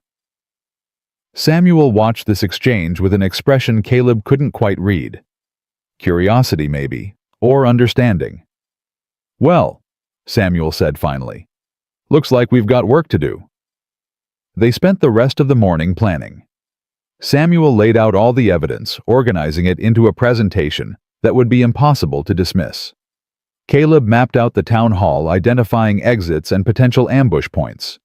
Clara practiced what she would say, running through the story again and again until the words came out smooth and steady. The twins woke around noon, their fevers fully broken, confused and delighted to find a stranger in the house. "Who are you?" Lily demanded, planting herself in front of Samuel with her hands on her hips. "I'm Clara's brother. My name's Samuel." "Clara's our mama now," Rose announced proudly. "Papa saved her, and now she lives with us." Samuel's eyebrows rose. "Your mama?" "She saved us first," Lily explained. "In the snow. 2 whole years ago, and now we saved her back." Samuel looked at Clara, who was trying very hard not to cry again. "Seems like you've got yourself a family little sister." "Seems like I do." The children accepted Samuel's presence with the easy trust of youth, peppering him with questions about his job, his travels, whether he'd ever met any famous outlaws. Samuel answered with patience and humor, and Caleb found himself warming to the man, despite his initial wariness. By evening, they had a plan. Garrett would come eventually to issue his summons to make his demands to drag Clara back to face judgment. When he did, they would comply. Go willingly to the town meeting. Let Garrett think he'd won. And then they would destroy him. The knock on the door came 3 days later. Caleb had been expecting it. He'd spent the days in between reinforcing the house, teaching Clara to shoot, making sure the twins knew exactly what to do if trouble came. Samuel had ridden to the neighboring ranches, quietly spreading word of what was really happening, building support among the people Harding hadn't yet corrupted. When Caleb opened the door, Garrett stood on the porch with 4 deputies behind him. His head was still bandaged from where Caleb had hit him, and his smile was tight with barely concealed rage. "Thornton, I'm here to inform you that a town meeting has been called for tomorrow evening, 7 o'clock, Town Hall. What's the purpose of this meeting?" "To discuss the safety concerns regarding your house guest." Garrett's eyes flicked past Caleb to where Clara stood in the hallway. "The good people of Silverbrook have a right to know who's living among them. And if we don't attend," Garrett's smile widened, "then I'll be forced to interpret your absence as an admission of guilt, and I'll have no choice but to come back here with a warrant and a posse." He leaned in close. "This is your one chance to do this, civilized Thornton. I suggest you take it." Caleb held his gaze without flinching. "We'll be there." "Good." Garrett stepped back, signaling to his deputies. "Oh, and Mrs. Weston." He looked past Caleb again. "I'd say my prayers tonight if I were you. Tomorrow's going to be a long day." He turned and walked away, his men following. Caleb stood in the doorway and watched until they disappeared down the road. Clara's hand found his. "This is it," she said quietly. "Tomorrow, one way or another, it ends." "You ready?" "No." She squeezed his fingers. "But I'm going to do it anyway." Caleb turned to face her. She looked scared. Of course she was scared, only a fool wouldn't be, but underneath the fear he saw something else. Steel. Resolve. The same fire he'd seen in her eyes that first day in the square. "I'm going to tell you something," he said. "And I need you to hear it, really hear it before tomorrow." Clara's breath caught. "What?" "Whatever happens in that meeting, whatever they say or do, you are not what they've made you. You are not the murderer in Garrett's stories. You are not the broken woman they dragged through the streets." He cupped her face in his hands. You are the woman who gave her last blanket to save 2 children she'd never met. You are the woman who survived 6 months of hell and came out fighting. You are Clara Weston, and you are worth every single risk I've taken." Clara's eyes filled with tears. "I love you," Caleb said. "I know it's too soon. I know we haven't had time to do this right. But I'm saying it now because tomorrow isn't promised, and I'll be damned if I go into that meeting without telling you the truth." Clara made a sound that was half laugh, half sob. "You're crazy," she whispered. "Absolutely out of your mind." "Probably. Does that change your answer?" "I haven't given an answer yet." "Then give me one." Clara stared at him for a long, breathless moment. Then she rose up on her toes and kissed him. It wasn't gentle. It wasn't careful. It was desperate and fierce, and tasted like tears, and Caleb pulled her close and kissed her back like she was the only thing keeping him anchored to the earth. When they finally broke apart, both breathing hard, Clara pressed her forehead to his. "I love you too," she said. "God help me, I love you too." Caleb laughed, a sound of pure, unexpected joy. "God help us both." They stood there in the hallway holding each other, letting the moment stretch out as long as it could. Tomorrow would bring danger and uncertainty, and the very real possibility that everything would fall apart. But tonight, just for tonight, they had this. And it was enough. The morning of the meeting dawned cold and gray. Caleb dressed in his best clothes, the same suit he'd worn to Maggie's funeral, the same suit he'd thought he'd never wear again. Clara wore the blue dress that had belonged to his wife, her dark hair braided and pinned up, looking every inch the respectable woman she'd always been. Samuel had returned in the night, having successfully rallied support from 3 neighboring ranches. 12 men had promised to attend the meeting to stand as witnesses if nothing else. It wasn't an army, but it was something. The twins were staying with Helen Crawford, the widow who owned the boarding house in town.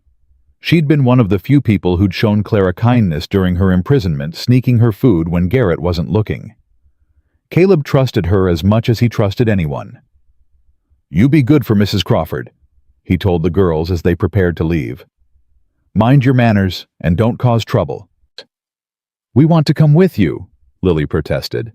"We want to help Clara." "You are helping. By being safe, by being brave, you're helping more than you know." Rose threw her arms around his neck. "Come back to us, Papa. Promise you'll come back." Caleb held her tight. "I promise, baby girl. I promise." He kissed them both and handed them off to Helen, who'd arrived with her wagon just after dawn. The old woman looked at Clara with sharp, knowing eyes.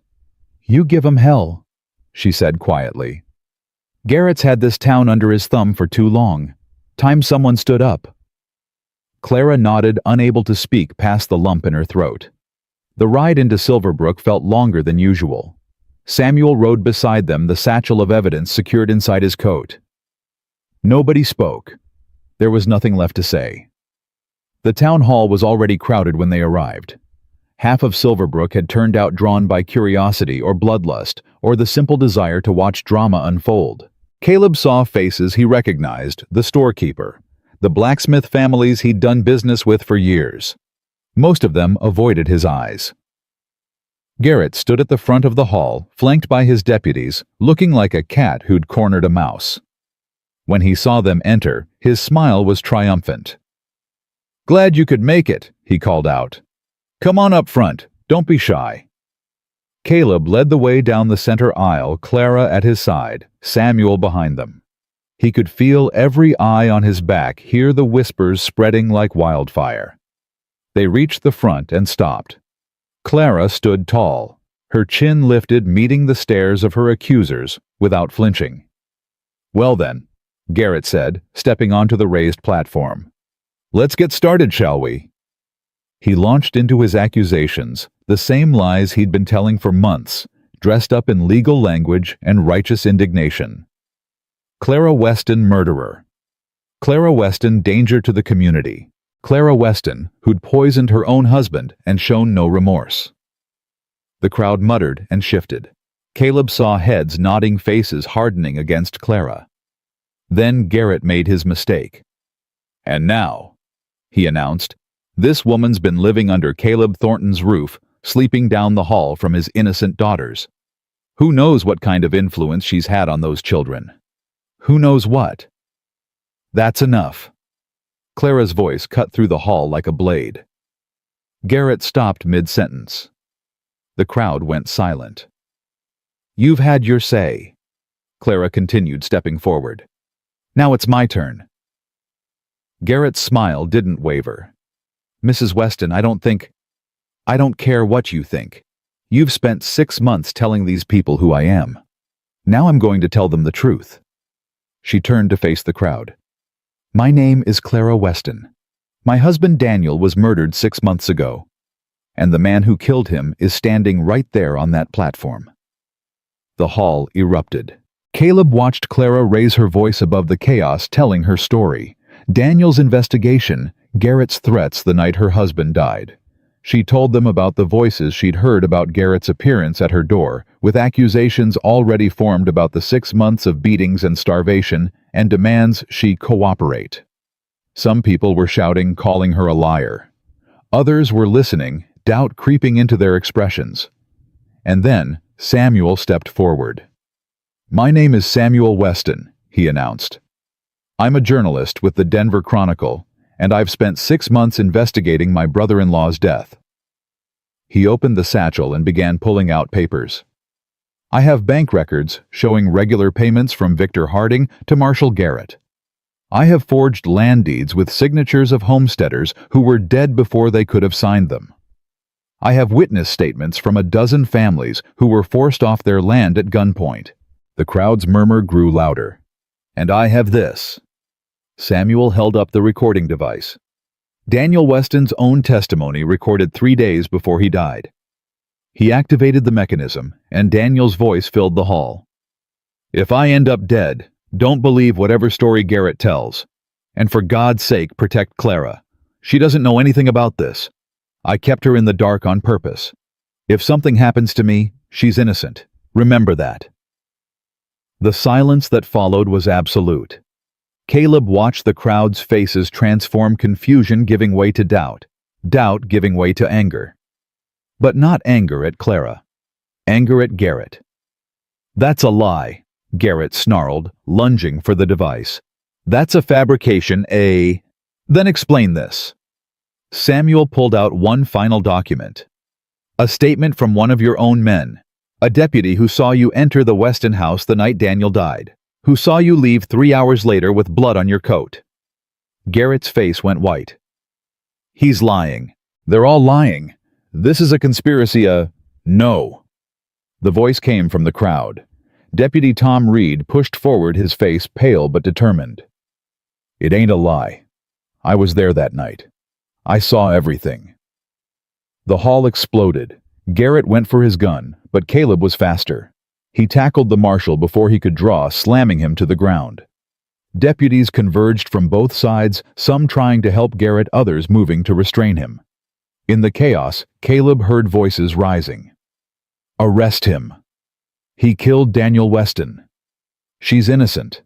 She was innocent all along." And above it all, Clara's voice, steady and clear. "I told you the truth. Now you know." It was over. Garrett was dragged away in chains, still screaming about conspiracies and frame-ups.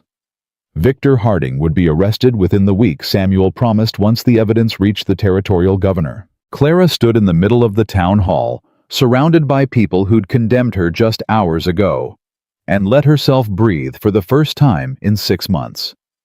"Mrs. Weston." Helen Crawford pushed through the crowd, tears on her weathered cheeks. "Mrs. Weston, I'm so sorry. We should have—" "It's over," Clara said quietly. "That's all that matters now." Caleb found her in the chaos and pulled her close. She buried her face against his chest and let him hold her while the world rearranged itself around them. "You did it," he murmured into her hair. "You did it." "We did it," she corrected. "Together." Caleb smiled and held her tighter. Together. He was starting to like that word. The weeks that followed the town meeting passed like a fever dream. Garrett was transported to Helena to stand trial. Victor Harding was arrested 3 days later, dragged from his grand house in chains, while half the territory watched. The territorial governor launched an investigation that uncovered crimes, stretching back nearly a decade. Forged documents, stolen land. Families destroyed, lives ruined. And through it all, Clara Weston was free. She still couldn't quite believe it. Some mornings, she woke up gasping, certain she was back in that cell. Certain the last few weeks had been nothing but a cruel dream. But then she'd hear the twins laughing downstairs, smell coffee brewing in the kitchen, feel the warmth of quilts that didn't smell like mold and despair. And she'd remember, she was home. "You're thinking too loud," Caleb said one morning, finding her standing at the window with her coffee going cold in her hands. "I can hear it from across the room."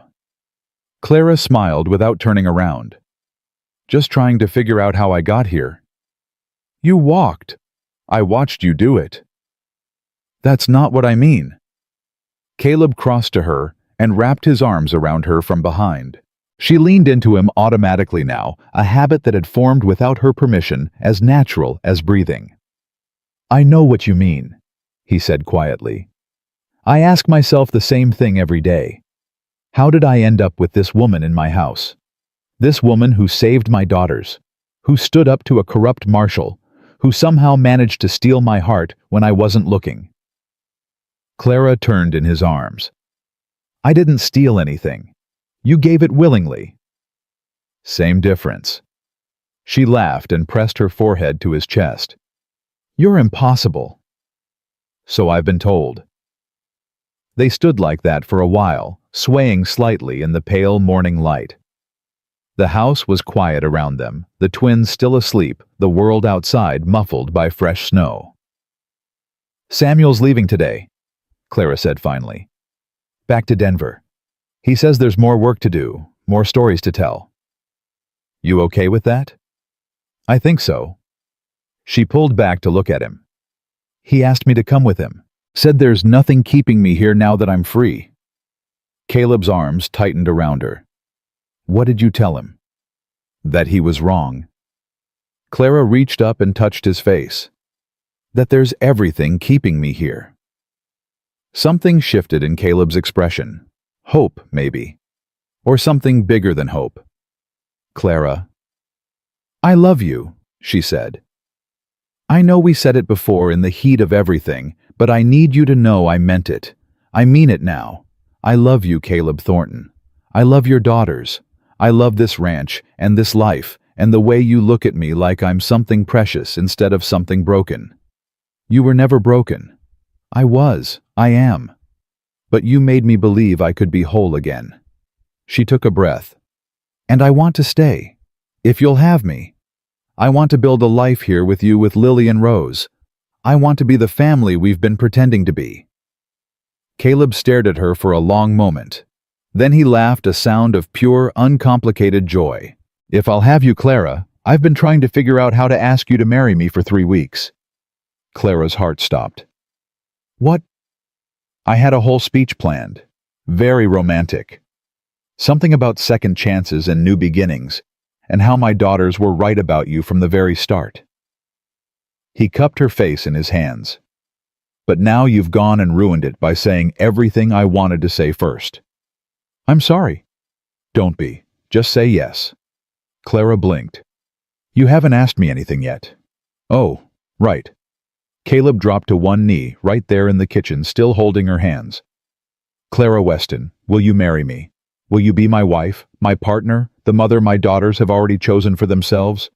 Will you let me spend the rest of my life trying to deserve you?" Clara was crying. She hadn't even realized she'd started. "Yes," she whispered. "Yes. 1,000 times yes." Caleb surged to his feet and kissed her deep and thorough and full of promise. Clara kissed him back with everything she had, pouring months of fear and grief and desperate hope into the press of her lips against his. When they finally broke apart, both gasping for air, she was laughing through her tears. "The girls are going to be insufferable about this. They've been asking when we're getting married since the 2nd week." "Of course they have." As if summoned by the mention of their name, small footsteps thundered down the stairs. Lily burst into the kitchen first. Rose right behind her, both of them skidding to a halt when they saw their father and Clara wrapped in each other's arms. "Are you kissing?" Lily demanded. "We were," Caleb admitted. "Does this mean you're getting married?" Rose asked, her eyes huge and hopeful. Clara knelt down to their level. "Would that be okay with you if I married your papa? If I stayed here forever?" "Forever and ever," Lily pressed. "Forever and ever." Both girls launched themselves at her, nearly knocking her over. Clara caught them and held on tight, tears streaming down her face as they chattered and squealed and made plans for the wedding. "We can wear matching dresses. And carry flowers. And you'll be our real mama now." "I've always been your real mama," Clara said quietly, "since the moment I found you in that snow." The girls went still in her arms. "You remember," Rose whispered. "I remember everything now. I remember finding you. I remember being so scared. I remember thinking that if I could just keep you warm until morning, just keep you alive a little longer, nothing else would matter." "You sang to us," Lily said. "My grandmother's song, about the river and the mountain." "Can you sing it now?" Rose asked. "Please, we never forgot it, but we don't know all the words." Clara looked at Caleb, who was watching them with an expression of such tender love that it made her chest ache. He nodded. So she sang. The old melody filled the kitchen, the words coming back to her piece by piece. It was a song about being lost and finding your way home, about following the river when the path disappeared, about climbing the mountain even when you couldn't see the top. The twins joined in where they remembered their high voices twining around Clara's. And after a moment, Caleb's voice joined, too rough and uncertain, learning the words as he went. By the time the song ended, they were all crying. But they were also smiling, and somehow that felt exactly right. The wedding happened 3 weeks later on a Saturday morning when the sky was so blue it hurt to look at. They held it at the ranch under the bare-branched cottonwoods by the creek. The trees were still winter-stripped, but someone had hung ribbons from the branches, and the sun caught them and made them dance like living things. Half the town came, not because they were invited. Clara hadn't wanted a big wedding, hadn't wanted to face the people who'd condemned her, but because they came anyway. Because they wanted to make amends. Because they needed to witness this moment, this proof that good things could grow from terrible soil. Samuel stood beside Clara, ready to walk her down the makeshift aisle. He'd postponed his return to Denver for this, refusing to miss his sister's wedding, no matter how many stories awaited him back east. "You sure about this?" he asked one last time. Clara looked toward the creek where Caleb waited with the circuit preacher and 2 little girls in white dresses carrying wildflowers.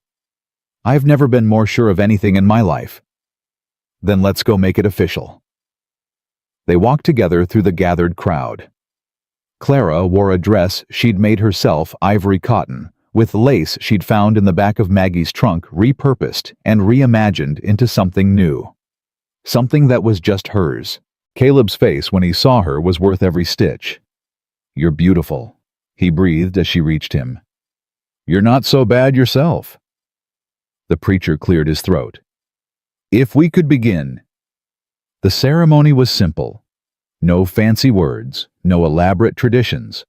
Just 2 people who'd found each other against impossible odds, promising to keep finding each other every day for the rest of their lives.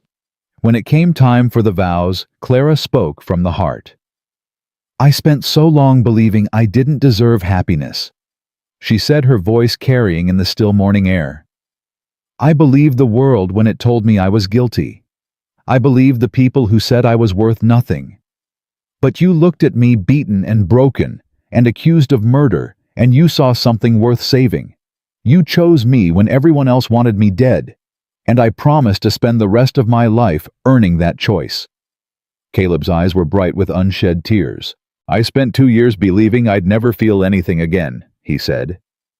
"After Maggie died, I shut down, went through the motions, Told myself that protecting my daughters was enough, that I didn't need anything else. He took her hands. But then you came along and you reminded me what it felt like to hope, to fight, to love someone so much it scares you. I promise to never stop fighting for you, Clara. I promise to never stop choosing you even when it's hard, especially when it's hard. The preacher pronounced them husband and wife. When Caleb kissed her, the crowd cheered. When the twins threw themselves at both of them, nearly toppling the whole family into the creek, everyone laughed. And when Clara finally pulled back and looked at her new husband, at her new daughters, at the life she'd somehow managed to build from the ashes of everything she'd lost, she felt something she hadn't felt in years. Peace. Real, bone-deep peace. The celebration lasted all afternoon.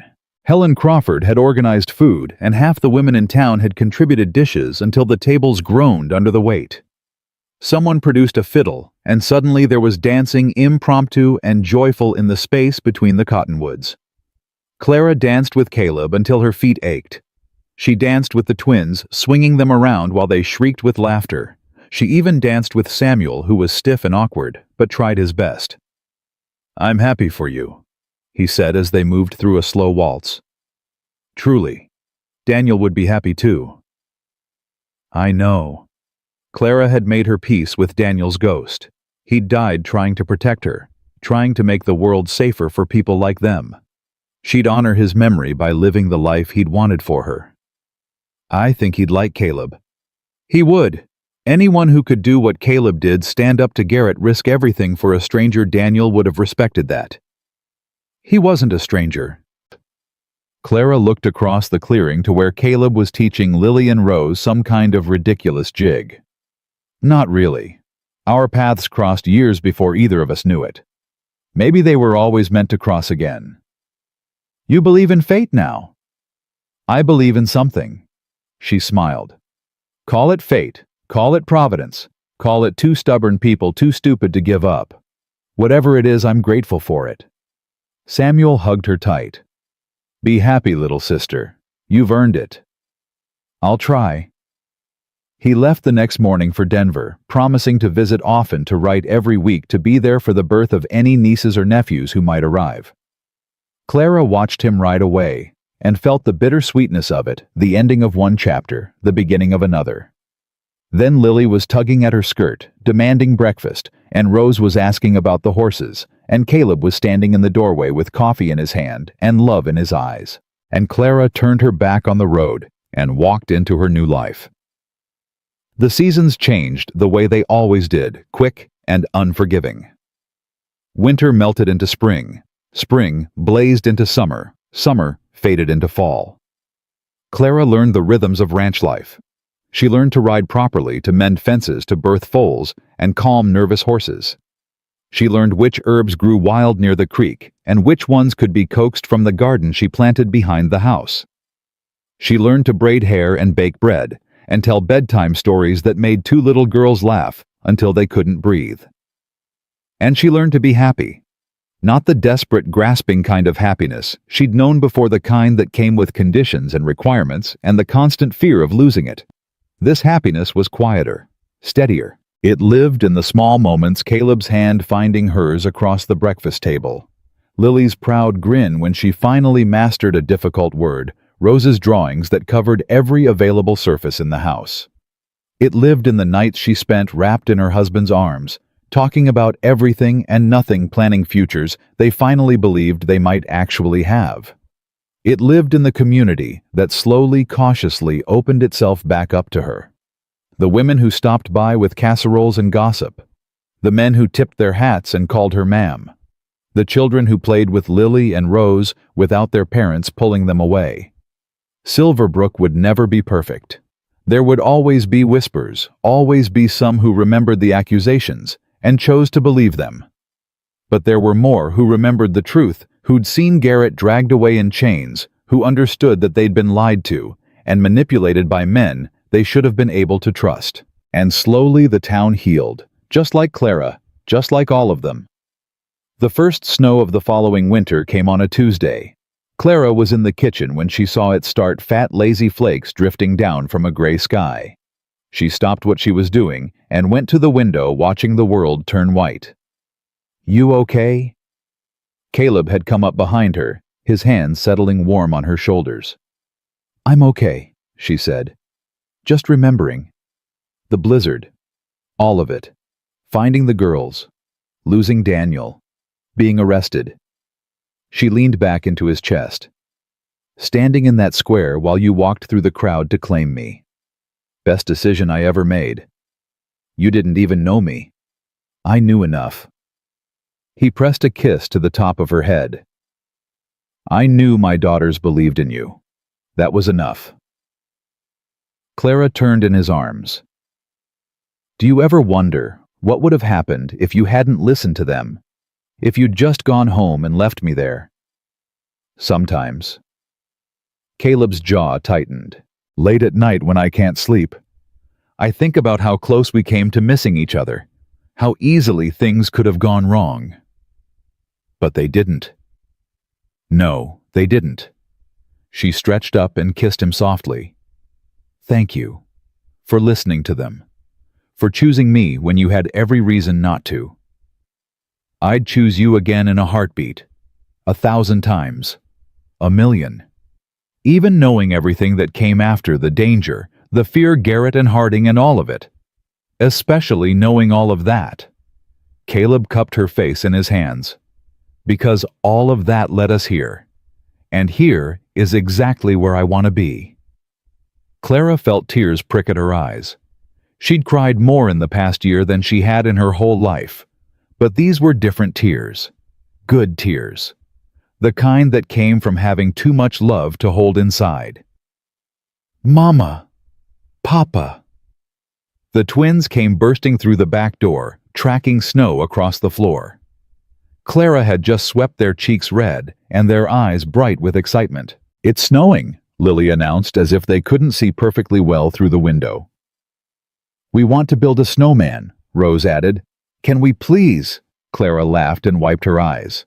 "Let me get my coat." They spent the afternoon in the yard, building what had to be the most lopsided snowman in Montana Territory history. Caleb lifted the girls to place the coal eyes. Clara wrapped her own scarf around the lumpy neck.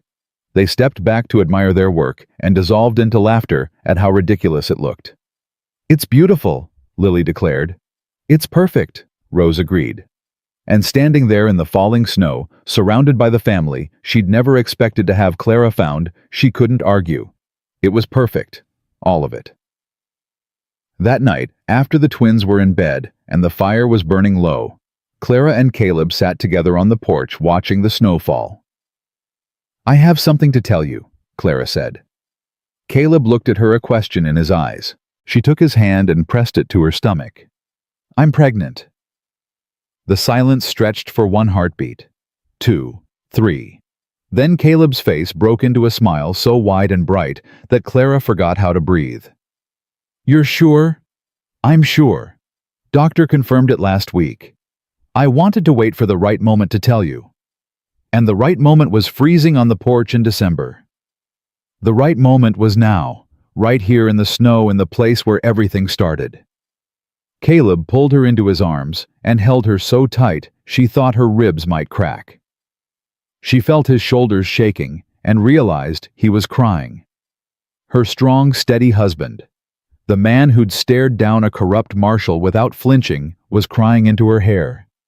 "I love you," he said, his voice rough with emotion. "God, Clara, I love you so much." "I love you too." They stayed on the porch until the cold drove them inside, talking about names and nurseries, and whether the twins would be happy about a sibling.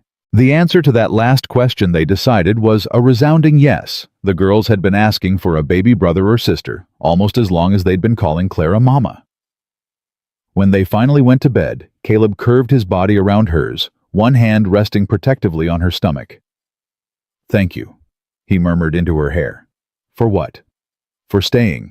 For fighting, for not giving up even when everything seemed hopeless." Clara laced her fingers through his. "Thank you for giving me something worth fighting for." Sleep came easily that night, deep and dreamless and warm. Outside, the snow continued to fall. It covered the yard and the barn and the crooked little snowman. It softened the world, made everything clean and new. And in the morning, when the twins came bursting into their parents' room demanding breakfast and attention and love, Clara opened her arms and gathered them close. "We have news," she said. "Good news or bad news?" Lily asked suspiciously. "The best news." Clara glanced at Caleb, who nodded encouragingly. "How would you two feel about being big sisters?" The screaming that followed could probably be heard in Helena. Spring came again, and with it new life. Clara's belly grew round and heavy as the snow melted and the first flowers pushed through the soil. The twins became her constant shadows, touching her stomach and talking to the baby, arguing about names and whether it would be a boy or a girl. Samuel visited for a week in April, bringing news from Denver and presents for his future niece or nephew. He looked at Clara, healthy and happy and glowing with pregnancy, and shook his head in wonder. "I barely recognize you," he said. "And I mean that in the best possible way. I barely recognize myself sometimes. Daniel would be proud of you. You know that, right?" "I know." Clara touched her stomach, feeling the baby kick. "I think about him sometimes. Wonder what he'd think of all this." "He'd think you deserve every bit of it. He'd think Caleb was the luckiest man alive. Caleb tells me that himself, at least 3 times a day." Samuel laughed. "Good. That's exactly as it should be." The baby came on a warm night in May, when the stars were bright overhead and the creek was rushing high with snowmelt. It was a boy, small and perfect, with dark hair like his mother and gray eyes like his father. They named him Daniel Samuel Thornton. Daniel for the man who'd died protecting Clara. Samuel for the brother who'd helped save her. When Caleb placed the baby in Clara's arms for the first time, she cried. Of course she cried. But these were the best kind of tears, the kind that came from a heart so full it had no choice but to overflow. "He's beautiful," Caleb whispered. "He's perfect." "You're perfect," Clara laughed weakly. "I'm exhausted and sweaty, and I probably look like I've been trampled by horses." "You've never looked more beautiful to me." Caleb kissed her forehead. "Thank you. For him. For all of it." The twins crept into the room, their eyes huge, as they got their first look at their baby brother. "He's so small," Rose breathed. "Was I that small?" Lily demanded. "Smaller," Caleb said. "Both of you." "Can I hold him?" Rose asked. Clara shifted carefully and guided the baby into Rose's arms, keeping her own hands close, just in case. Rose looked down at her brother with an expression of fierce protective love that was far too old for a 7-year-old. "I'm going to take care of you," she told the baby solemnly. "Just like the snow lady took care of us. I'm going to keep you safe forever." Clara met Caleb's eyes over their children's heads. Saw her own emotion reflected back at her. This was it. This was what they'd fought for. What they'd nearly died for. This was home. Years passed. The children grew. The ranch prospered. Lily and Rose shot up like weeds, all long limbs and wild hair and fierce opinions. They learned to ride almost before they learned to read, spending hours in the saddle, helping their father with the horses. They fought like cats and protected each other like wolves, and they never ever forgot the woman who'd saved them in the snow. Daniel Danny, they called him, grew into a thoughtful, serious boy with his mother's dark hair and his father's quiet strength. He followed Clara everywhere, helping in the garden, asking endless questions, absorbing everything she could teach him. And then there was another, a girl this time, born on Christmas morning, while snow fell outside the window. They named her Margaret Rose, after the 2 women who'd shaped their family, Caleb's first wife, and the daughter who'd inherited her grandmother's gentle spirit. Maggie, they called her. And she was every bit as wild and wonderful as her sisters had been. Silverbrook grew too. The town that had once been Garrett's kingdom transformed into something better. a place where people looked out for each other, where justice meant something, where the ghosts of the past were remembered but no longer feared. They put up a memorial in the town square, not to Garrett, of course, but to all the people Harding and his men had hurt over the years. Clara had helped design it, a simple stone marker with names carved into its face.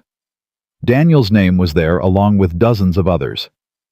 Once a year, on the anniversary of the town meeting that had changed everything, people gathered at the memorial to remember. Clara always spoke. It was hard every time to stand in the place where she'd once been tied to a post and condemned. But it was important too. Some stories needed to be told. Some truths needed to be repeated year after year so they wouldn't be forgotten. "Mama!" Clara turned from the window to find Danny standing in the doorway, 10 years old and solemn, looking at her with eyes that saw too much. "What is it, sweetheart? Can you tell me the story again about how you met Papa?" Clara smiled and held out her hand. He crossed to her and settled into her side the way he'd been doing since he was small. "What do you want to know?" "Everything. Start from the beginning." So she did. She told him about the blizzard, about finding 2 little girls in the snow, about giving away her grandmother's blanket, about waking up 3 days later with no memory of what she'd done. She told him about Daniel, about the investigation, about the night her world fell apart. She told him about the cell and the beatings, about standing in the square while the marshal tried to break her, about the moment she looked up and saw a man walking toward her through a hostile crowd. She told him about his sisters whispering, "Papa, that's her." About his father cutting her loose, draping his coat over her shoulders, taking her home.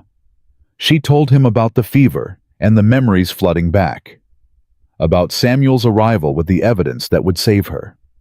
About the town meeting where the truth finally came out. And she told him about the wedding under the cottonwoods.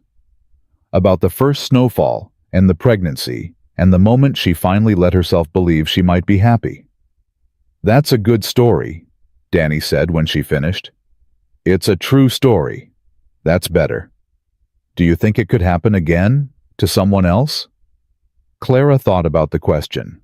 Really thought about it. "I think there are always going to be people who try to hurt others. People who use power to do terrible things." She pulled him closer. "But I also think there are always going to be people who stand up, who refuse to look away, who choose to do the right thing even when it's dangerous.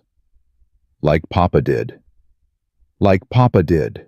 Like your Uncle Samuel. Like all the people who helped us when we needed it most." Danny was quiet for a moment. Then he looked up at her with those serious gray eyes. "I want to be like that," he said. "When I grow up, I want to be someone who helps." Clara's heart swelled with pride. "Then you will be. I know it." That evening, the whole family gathered for supper. Caleb at the head of the table, Clara at the foot, with 4 children crammed in between. Lily and Rose were 17 now, on the verge of adulthood, already attracting the attention of young men from neighboring ranches. Danny was quiet and thoughtful, reading every book he could get his hands on. Maggie was 6 years old and absolutely feral, climbing everything in sight and giving her parents gray hair. It was chaos. It was perfect. "I got a letter today," Caleb announced as they ate. "From the territorial governor." Clara raised an eyebrow. "What does he want?" "To thank us. Apparently the investigation into Harding's operation just concluded. Final convictions, final sentences. It's officially over." The table went quiet. "Over," Lily repeated. "All of it," Caleb confirmed. "The last of Harding's men will hang next month. Every stolen piece of land has been returned to its rightful owners or their heirs. Every forged document has been destroyed." Clara set down her fork, her appetite suddenly gone. "It took 10 years, she said quietly. "It took 10 years, but it's done." Caleb reached across the table and took her hand. "You did that, Clara. You and Samuel. If you hadn't stood up that day, if you hadn't told the truth, no matter how scared you were, none of this would have happened." "We did that," Clara corrected. All of us, together. Caleb smiled. Together. The word hung in the air like a blessing. Later that night, after the children were in bed and the house was quiet, Clara slipped outside onto the porch. The stars were bright overhead, thick and endless, in a way they only got this far from city lights. She heard the door open behind her, felt Caleb's arms wrap around her waist. "What are you thinking about?" he asked. "Everything. Nothing." She leaned back into his warmth. "How lucky we are. How easily it could have gone differently. But it didn't." No, it didn't. They stood together in the darkness, looking out at the ranch they'd built, the life they'd made. "Do you remember what you said to me that first night?" Clara asked. "When you brought me home." "I said a lot of things that first night. Probably most of them were stupid." She laughed softly. "You said if I wanted to stay, I was welcome as long as I liked. And you've stayed. 11 years. 11 years. Caleb pressed his lips to her temple. "Best 11 years of my life." Clara turned in his arms, reaching up to touch his face.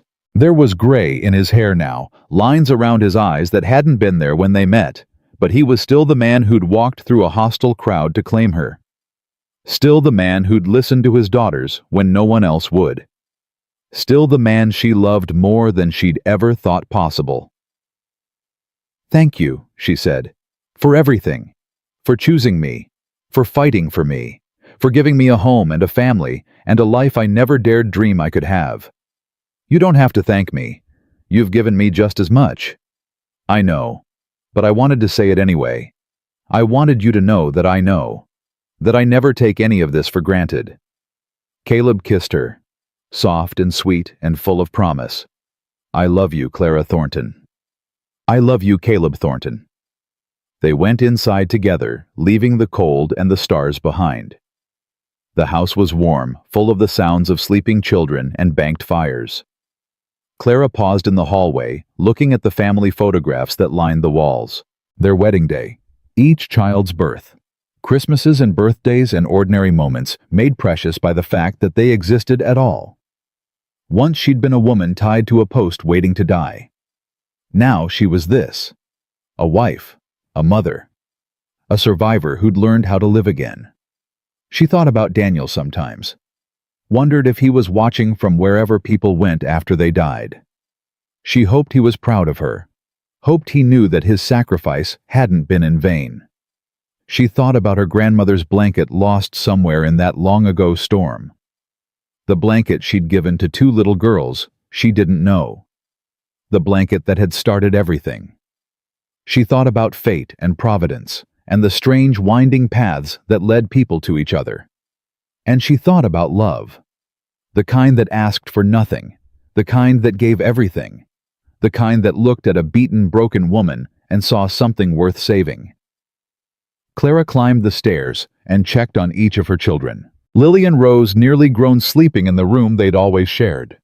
Danny with a book fallen open on his chest, lost in dreams. Maggie sprawled sideways in her bed covers, kicked off, mouth open. She covered them all, kissed their foreheads, whispered words of love they probably couldn't hear. Then she went to her own room where Caleb was already in bed waiting for her. She climbed in beside him, fitting herself against his side the way she'd done for 11 years. "Good night, Mrs. Thornton," he murmured. "Good night, Mr. Thornton."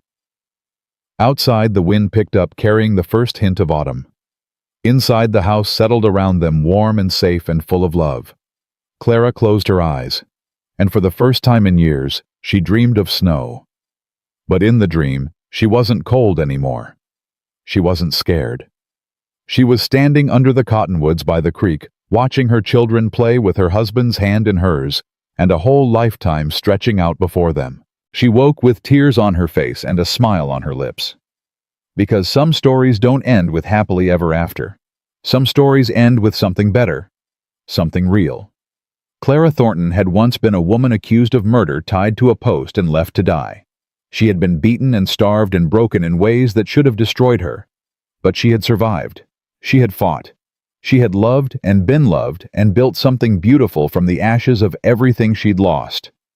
And now, 11 years later, she was exactly where she belonged. She was home.